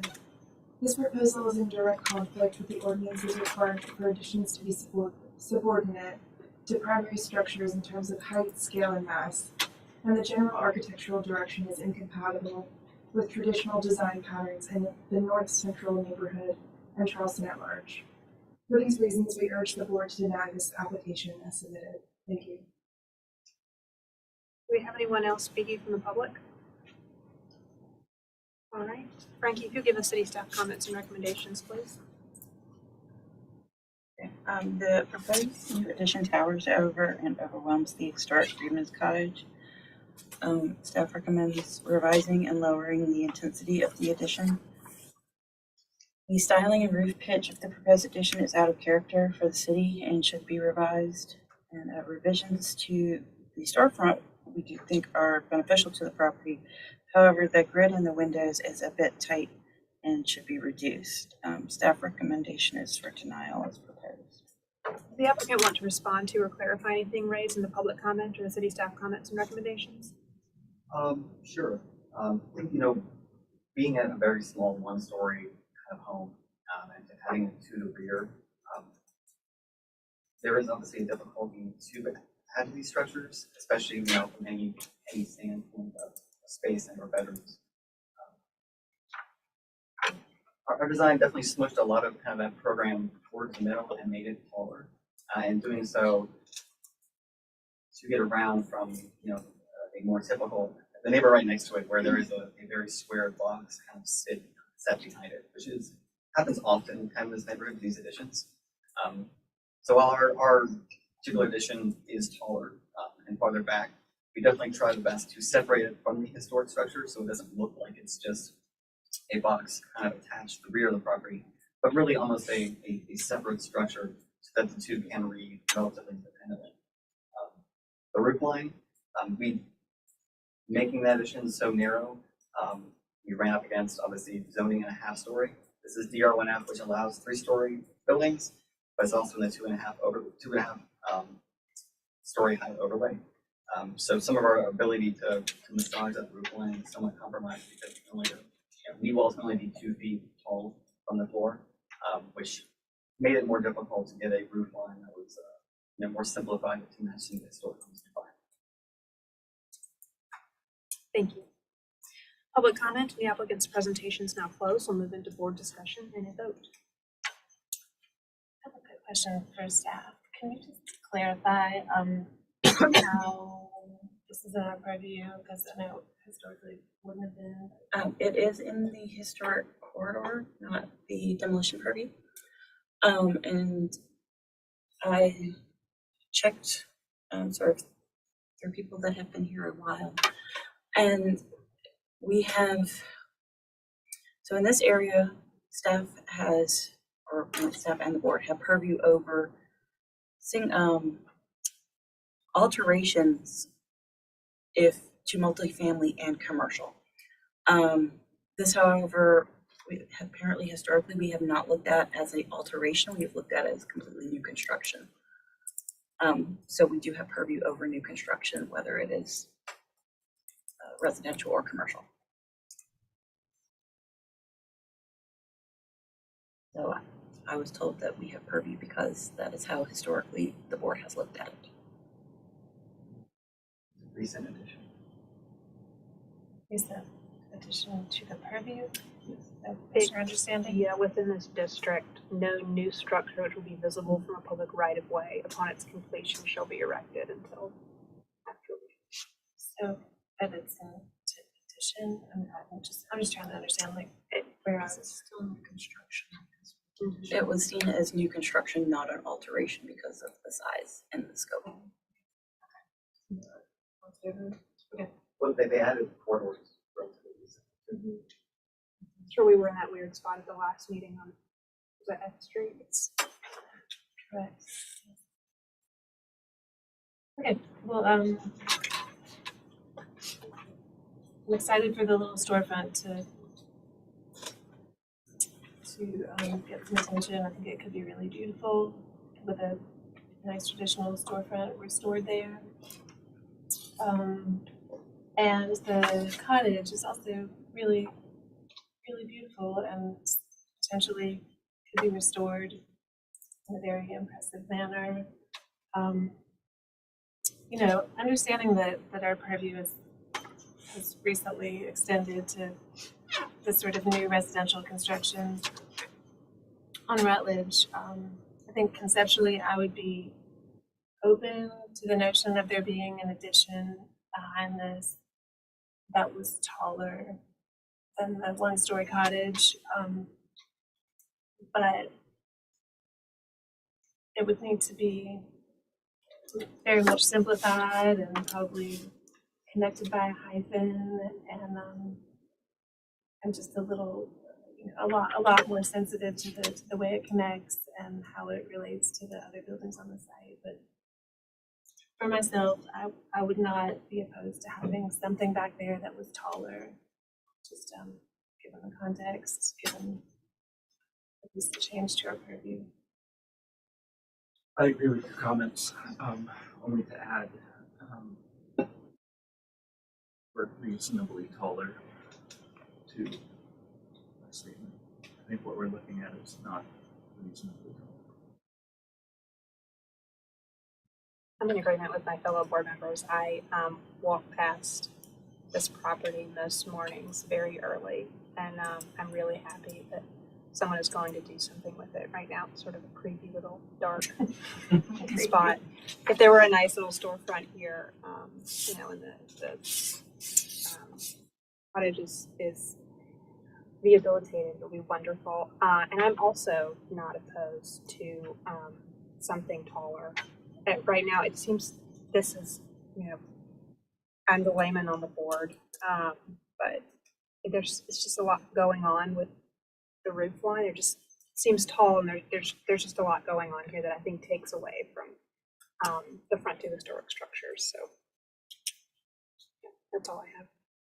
I don't really have anything to add. Certainly overwhelmed the historic structure, and I think it doesn't relate architecturally to it. So I just agree with staff and my fellow board members.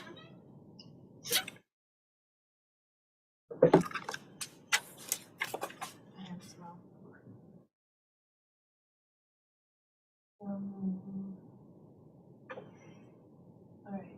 So, in terms of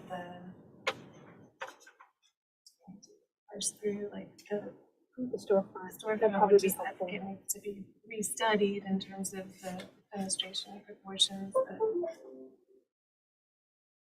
that could be a deferral to restudy the proportions of the proposed storefront.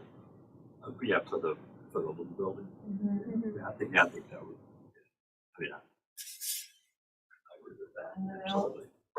even though I know the applicants heard that, I think all of us are open to a tall structure in the rear. No choice but to not deny it as proposed.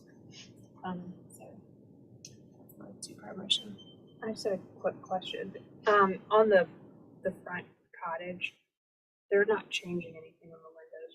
I'm trying to give direction, even though it is denial. Oh, it was deferral of that of deferral of the little storefront. The storefront and then the cottage. You're not changing any of the windows or doors. You're just, I just wanted to clarify that. And that was really for the purpose of giving them direction. Julia, were you going to make a motion? Okay, I have a motion on the floor for deferral of the storefront, to restudy the storefront proportions, deferral on that. And then denial as proposed for the remaining. Do I have a second to Julia's motion? Second. Put it to a vote. Laura? Yay. Glenn? In Julia? In favor. Fillmore? Yeah, in favor. Chair votes to the majority and the motion passes unanimously. Thank you all. Thank you. Agenda item number 14, 17 Thomas Street. Do you want us to?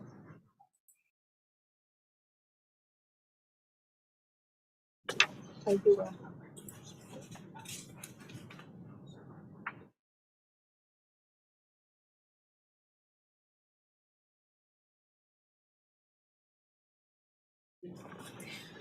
Frankie, whenever you're ready.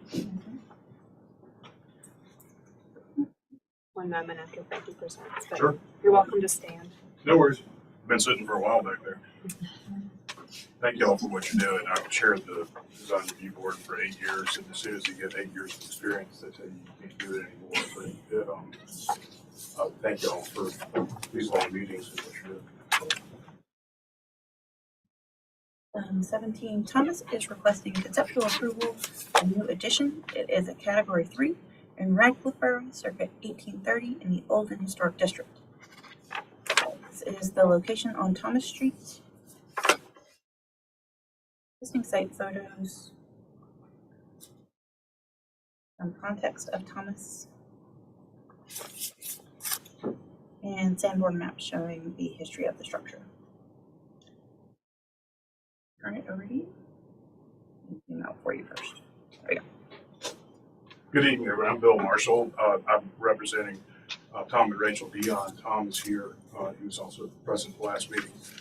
Tom and Rachel are moving from a great northern city called Mount Pleasant, South Carolina, to Thomas Street. They've got 2 teenage girls, and this will be their permanent home when they get it fixed up.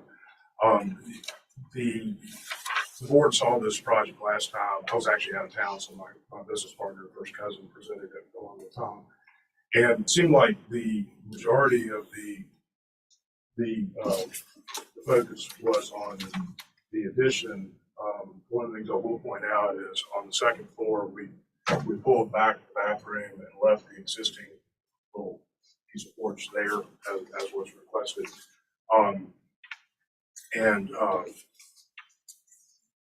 The position of the addition didn't seem to be in question. It was more of a question of the detailing of it. And I'll start off on the north side. What we were able to do is we redesigned the interior stair to minimize the size of the dormer facing the north side of the house of the addition. And then on the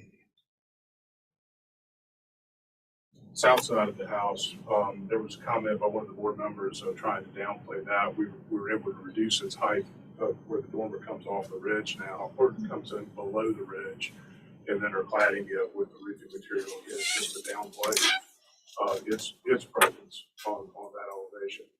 And then on the rear elevation, the existing addition that was there had just triple windows. And so we just sort of decided to spread this out just to kind of give a little better proportion to that.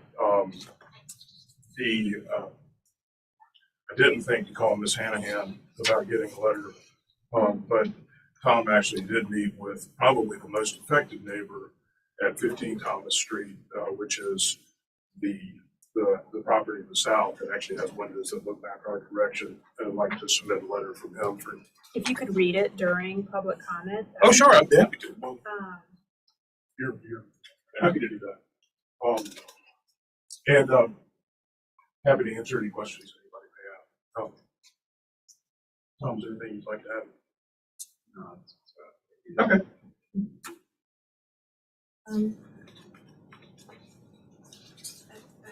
Well, do you have visuals of what it was when we last saw it versus what it is now? They actually made it to this stuff.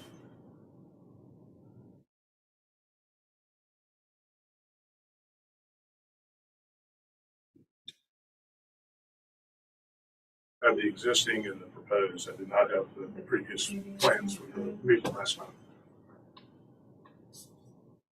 It makes it really tough for us to assess because we're relying on our memory to know what it was before, and Laura wasn't here, so that makes it really. I was thinking about just trying to address the comments from before. I can kind of go back through those if it's helpful. Yeah, I guess if my fellow board members are comfortable trying to assess this without having that. Sure. And I'll go along with it, but I mean, really, the submittal requirements clearly request that for all submittals after the first one. Sure. On the front elevation, this parapet wall was actually up close to where the gable spring point was on the main house. So we dropped that down a couple of feet lower as a part of this notion of trying to make the addition be a little bit more recessive. And before, the dormer was actually springing from the ridge height of the addition, and so we were able to drop that down about 18 inches below the ridge just to try to pull that shed dormer in. We were at one point showing siding there on either side of the triple windows. And one of the comments was to try to look at using the metal roofing to try to minimize the vertical presence of the width of the dormer.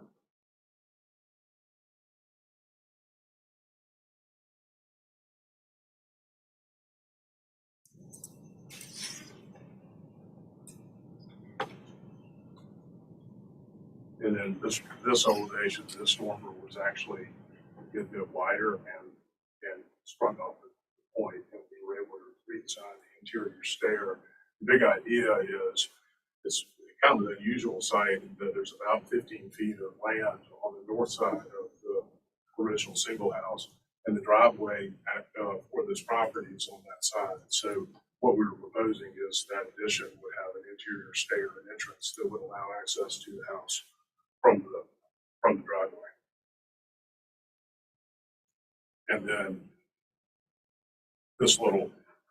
we initially looked at when we met on site with Frankie about extending this little piece of porch out to behind the column, and then coach comment from the board in the last meeting about not doing that. This was all existing as it exists now.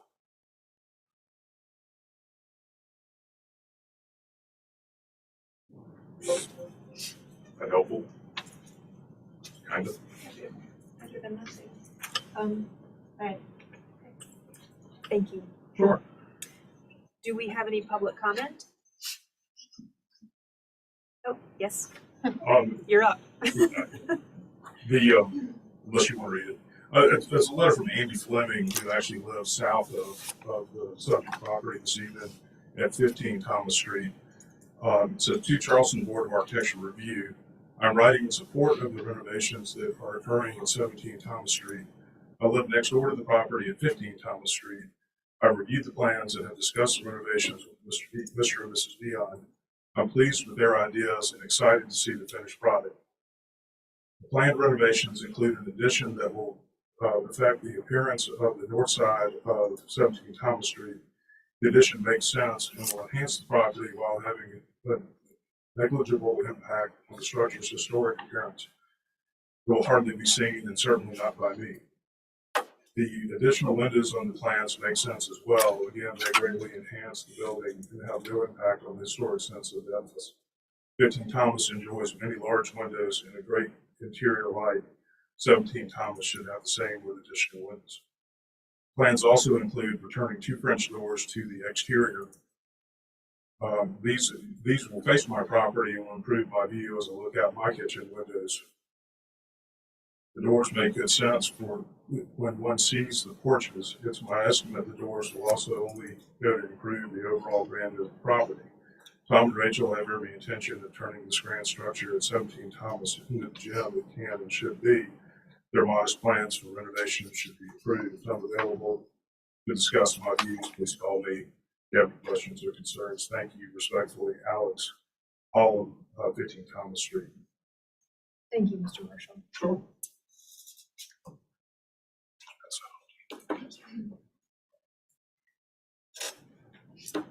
Lauren Fay, oh, sorry. Sorry. Lauren Fay with the Preservation Society of Charleston. This application does not meet submittal requirements as it does not include the previously proposed drawings for comparison. It's difficult to understand the extent of revisions made. However, we still feel the shed dormers are out of character in this context and create a voluminous roof form that exacerbates the massing of the addition. Thank you. Do we have anyone else speaking from the public?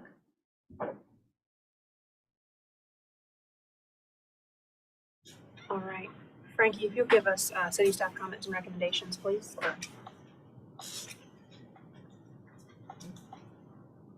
I do have the previous staff comments if anybody thinks that would be helpful for me to run through them before I go to our current ones.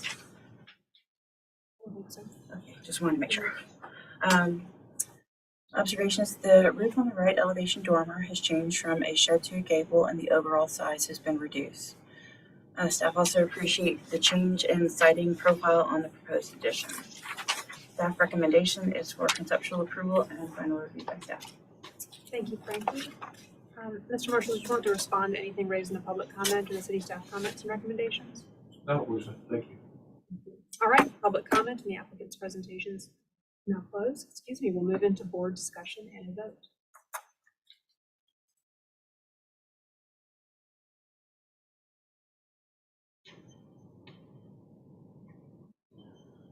I'm very sympathetic to the applicant, and so it needs to be really difficult, but it's tough to assess this.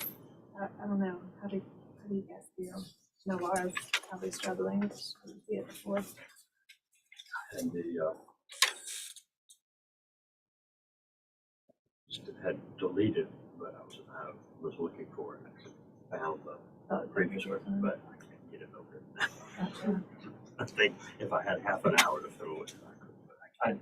I have it up with him, but I did a dive and found it.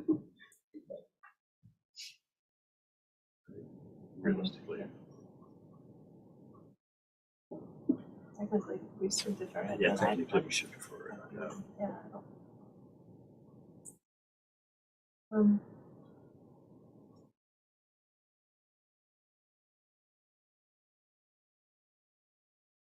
I think if y'all feel comfortable, I mean, if you've got the ones from last time and if y'all feel comfortable reviewing it, based on the minimal elements, however, if you don't feel comfortable reviewing it and there's a question, then. Well, I think it's clear that in the future we need previous submittal and current submittal because it makes it easier.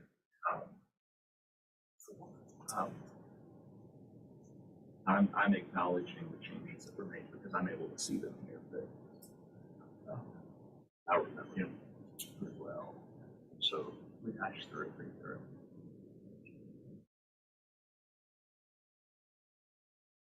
So my concern is simply, it's less that I don't think that the issues have been addressed, it's that it doesn't meet submittal requirements.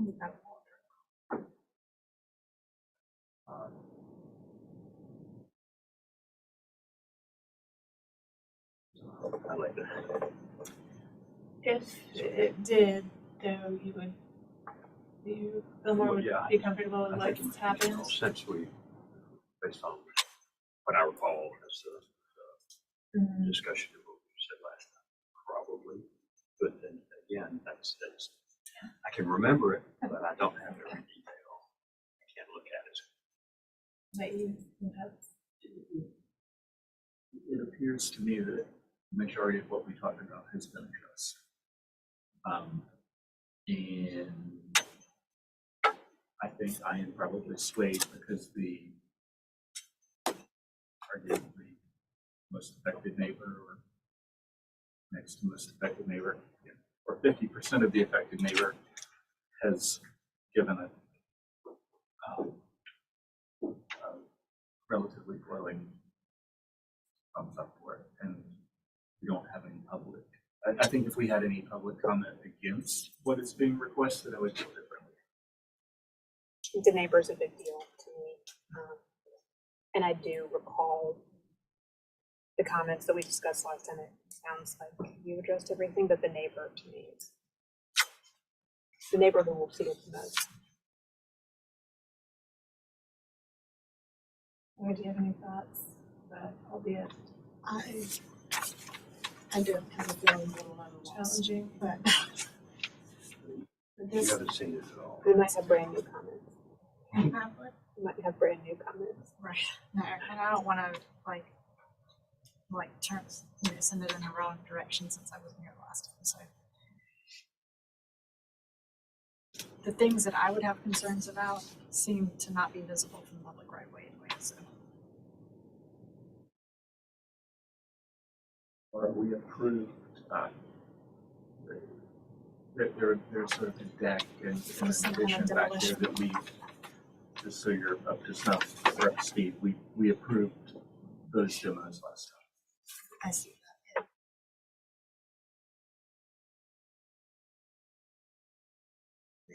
Y'all are comfortable with it. I mean, you could, they're asking for conceptual, you could say conceptual and then come back for preliminary if you're concerned about it, or defer it because it doesn't meet the requirements. Yeah, preservation staff was, and you made a comment to that effect too, so in terms of public. Preservation Society. Yeah, the Preservation Society. Sorry, I said staff amendment. Preservation Society staff. Yeah, it's important for the public too to see Yeah. how and be able to understand.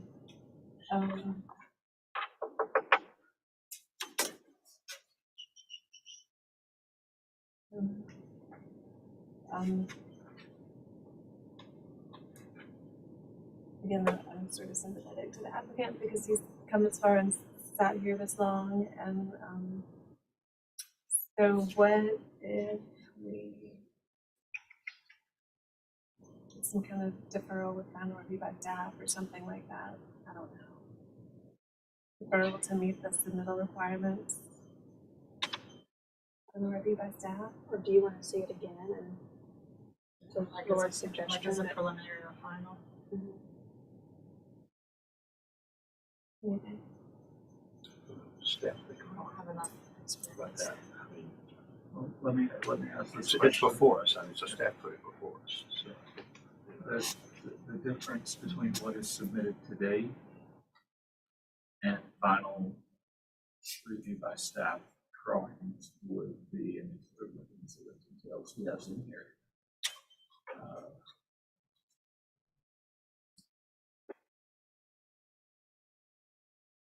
They call out here, nearly everything's in here. All sections. There's a building section to the addition. What are the technical difficulties, or not differences, to not penalize the applicant or the owner, but acknowledge that we need a little bit more information that to be a part of this.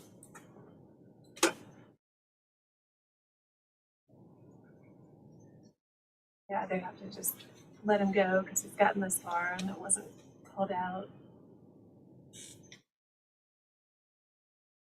And just know that what we're looking at, we think responded to what we asked for.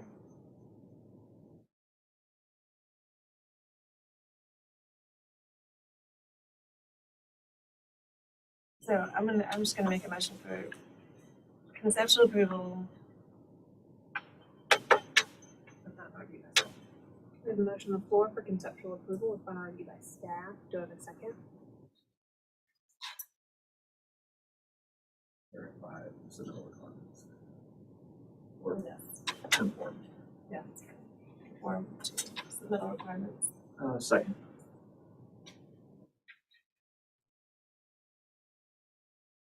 All right, second by Glenn. I'll put the motion to a vote. Laura? Yay. Fillmore? Yay in favor. Julia? Yay in favor. Glenn? Yeah. Chair votes the majority and the motion passes unanimously. Thank y'all. Thank y'all. It'll be in her inbox in the morning. If it's helpful. Y'all have a great Thanksgiving. Thank you very much.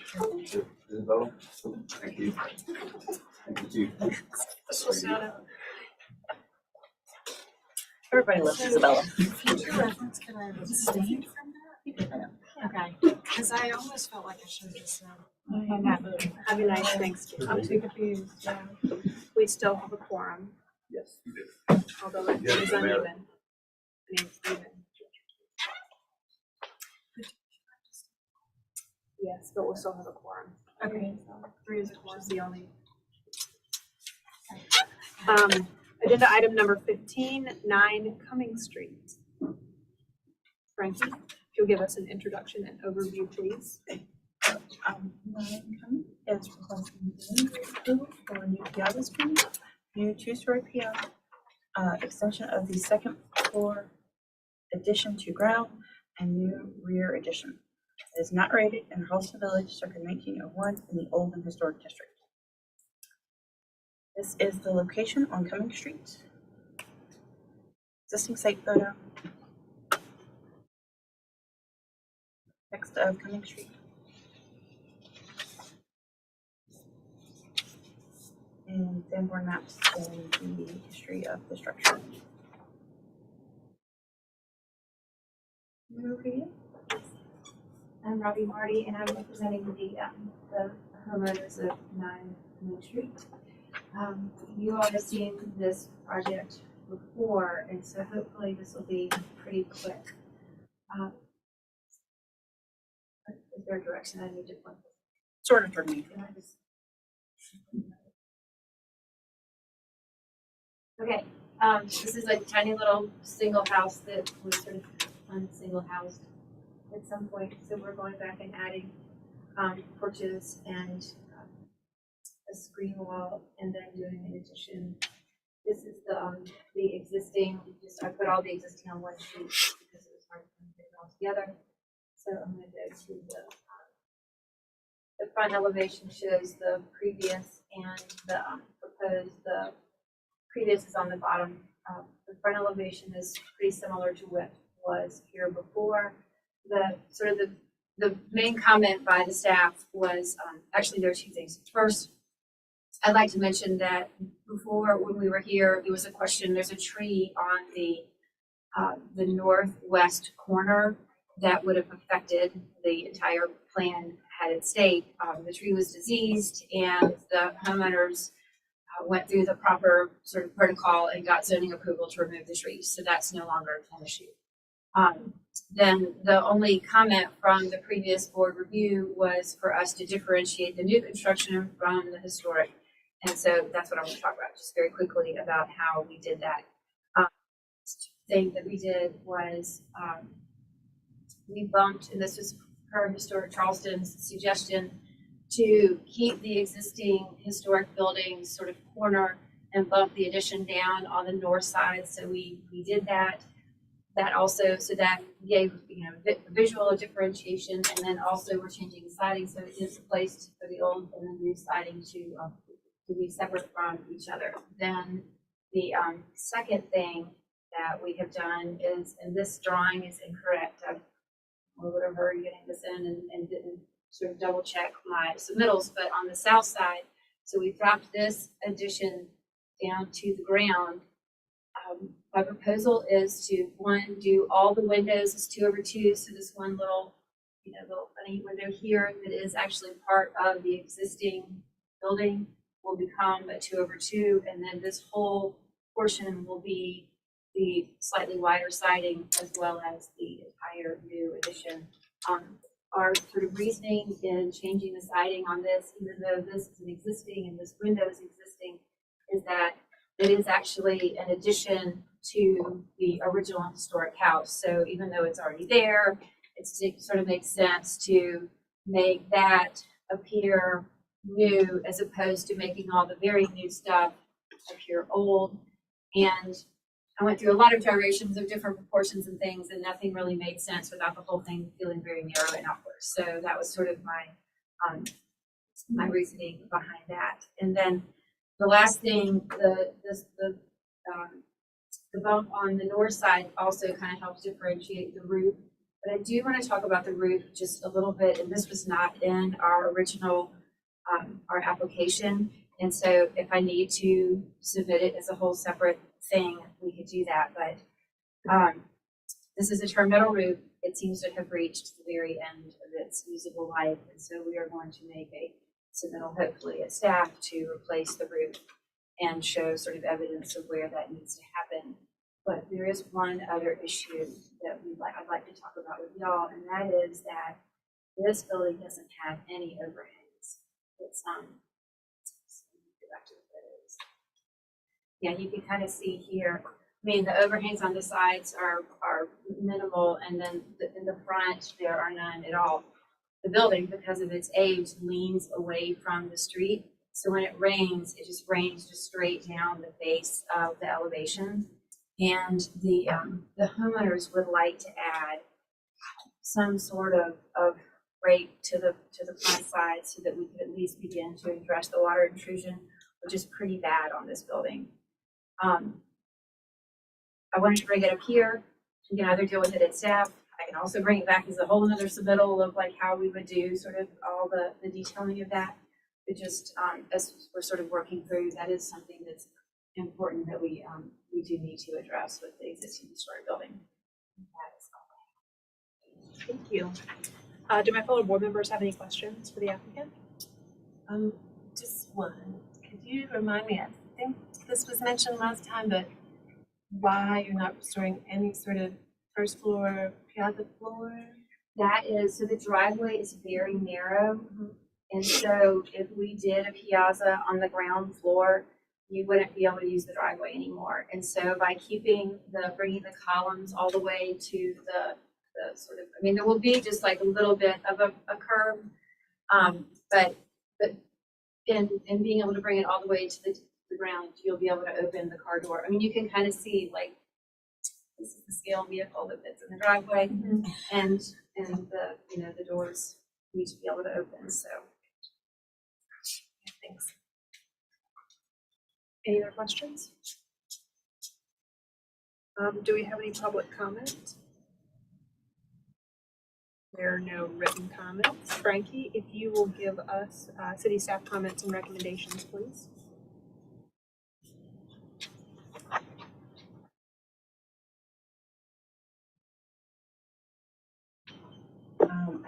I promised I would include that we had corresponded about that window was supposed to be 2/2, and I had the wrong drawing set, so I apologize. But that was, we wanted y'all to be aware of that. And we just had that staff appreciates the change in the siding exposure on the rear addition, and we're recommending preliminary approval with final review by staff. Do you want to respond to anything raised in the staff comment? Thanks for being considerate. That was actually my mistake on that drawing, not yours. All right, applicant's presentation is now closed. We'll move into board discussion and a vote. So that little 6/6 window by itself is a 2/2. It's gonna be a 2/2. Okay. It's not gonna be a little black eye. And that section, there's still gonna be the old siding, the narrower siding, like the front part of it, correct? That's what I got confused on that. So the original building that currently does not have the piazza on it will be the original siding. But the sort of the part that is protruding, like that part is all gonna be, so that's my note is incorrect. So that is gonna be the new siding. Okay, Yes. so like this will match the back. Correct. Okay, I understand now. Thank you. Yeah, I'm sorry, I did not put myself or y'all on that.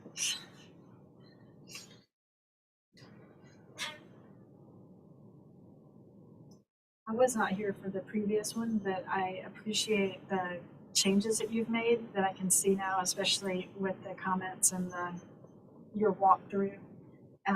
Those little changes you made at the addition that I think make a lot of sense. And when I first saw this without having all of that, just kind of looking through it ahead of time, I just thought it was great that to bring back that piazza and for such a tiny little narrow strip to be able to do this was really nice.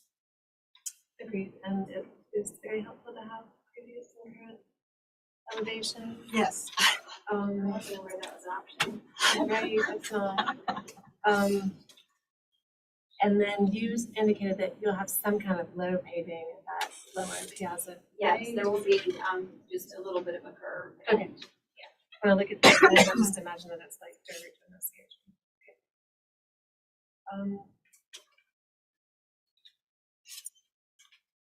I appreciate what she's done. I'm fine with the siding differentiation and the slight reveal on the north side. Okay. So good. Should we have a motion? Yes. For this is preliminary. And yes, there's wall sections and stuff, right? Yeah. Right. Preliminary approval. Staff observations, what's your kind of like comments? There was no directive in them. There's one for the number one, we'll just get that on the record, right? Okay. That's perfect. You have your two. So staff observation number one and final review by staff. Okay, we have a motion on the floor for preliminary approval with staff observation 1 and final review by staff. Do I have a second? Second. Thank you, Fillmore. Put the motion to a vote. Laura? Yay in favor. Julia? Yay in favor. Fillmore? Yeah, in favor. Chair votes the majority and the motion passes unanimously. Thanks, you. Thanks, y'all. And do I just need to make a proposal for the fee issue? Oh, we didn't address that. I was thinking about that. I wrote it down so that I would ask about it. I don't know how we would This approve is- something and we. Did we say final? This is about the north face of the. Seems like that's a front. detail. Yeah. The gable. And then actually. Is that a detail? Is that, would that fall into a detail? So what you want. And I want to add like a little bit so that the rain doesn't quite. Right, projection. Sorry, I'm walking. I say, they were saying that it's a detail, so it's final review by staff, so potentially it's yeah, and Frankie, if you look at it and you think, oh wait, no, this needs board approval then, but right now, No, what we understand it is, it's a detail. I think that's something that we can just take a look at and just make a note that it's a Maybe it's just kind of header trim. kind of a repair and kind of a necessary change It's to just- preserve the building. It's the windows that are the problem. Yeah. Yeah. So I It think actually. we'll handle it. I'll make a note. Okay, all right, that's awesome. Thanks so much, y'all. Okay. Put something that on over the window. That's good. You could add a window. We are on the 16th and final agenda item, 84 Murray Boulevard. Frankie, if you will give us an introduction overview, please. Okay. Fort Murray is requesting preliminary approval for new front and rear porches, modifications to fenestration, new dormers, and I was supposed to take off Lamb Wash Brick, wasn't I? Oh, okay, Lamb Wash Brick. I'm thinking of the wrong project. Apologies. This property is not surveyed in Charlestown circa 1964 in the Old and Historic District. This is the location on Murray Boulevard. Apologize, Aaron, I'm getting my Murrays confused. We've been reviewing 3 houses in a row on Murray. Sorry, context photos of Murray. Sanborn map showing the history of the property. And with that, I will turn it over to you, Aaron. It's okay. Good evening, board members. Erin Lanier with Julia Martin Architects, back tonight requesting preliminary approval for renovations, 84 Murray Boulevard. Having studied and implemented the board and staff's directive to refine the exterior detailing to be more reflective of a colonial revival style. As a refresher for Laura's benefit as well, we're talking about this two-story brick veneer residence that was constructed in 1964 and faces the Ashley River. Given the age of the structure, the poor quality and condition of the existing brick detailing, and the lack of connection to the water, we received conceptual approval to remove the exterior stairs to make way for new one-story porches at the front and rear, expand the existing window openings, and add dormers at the roof as well as line wash the brick. This is our context with the immediate neighbors at the top and other residences along Murray Boulevard and structure around the same time period below. Here's just a basic history of the property with photos at the bottom highlighting the large cracks in the brick veneer and the replacement of former 8/8 windows with the 6/6 that are there now. We also shared these precedent images. At the top are the design precedents. The pierced brick, the front porch, the lime wash and gained windows, and then down below are before and after images of homes in the immediate vicinity that have been similarly altered in the past. We haven't made any changes to the site layout, but as I mentioned previously, the plants are working with Glenn on the landscape design, and he has provided this conceptual rendering of the proposed planting and paving upgrades. They will be incorporating various mitigation strategies to deal with the water, including flood panels at the front fence and drive gate area. And the owners are considering a small garden shed at the rear, details of which we submitted separately. And then this, I don't know how to zoom out on this, but gives you a sense of the material palette that is being considered there. We haven't made any significant plan changes, so I'm going to skip ahead to our previous and current elevations. Okay.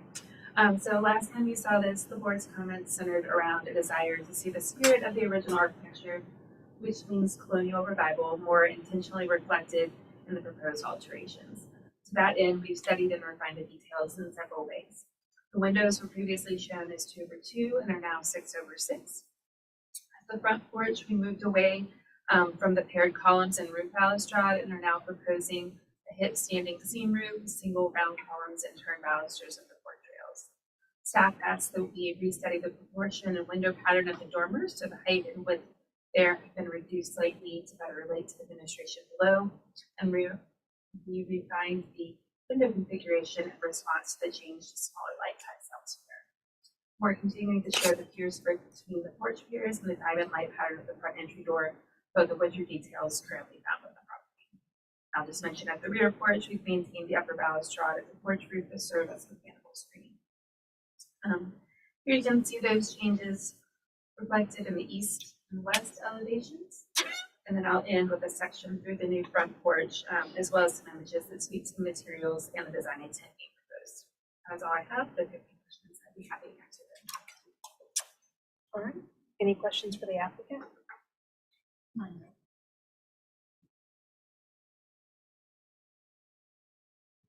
All right, do we have any public comments?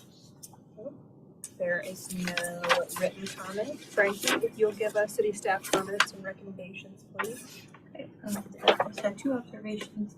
The window brick pattern has been changed to better complement the colonial revival style of the house, and staff appreciate the alteration to the dormer windows to match the width of the paired windows below. Staff's recommendation is for preliminary approval with final review by staff. Did you want to respond to or clarify? All right, public comments and the applicant's presentation is now closed. We'll move into board discussion and a vote. I agree with staff. Or did you think? I think it looks beautiful. And it looks to me like everything's been addressed very nicely. This is in line with what we discussed. Yeah. I would make a motion for preliminary approval with final review by staff.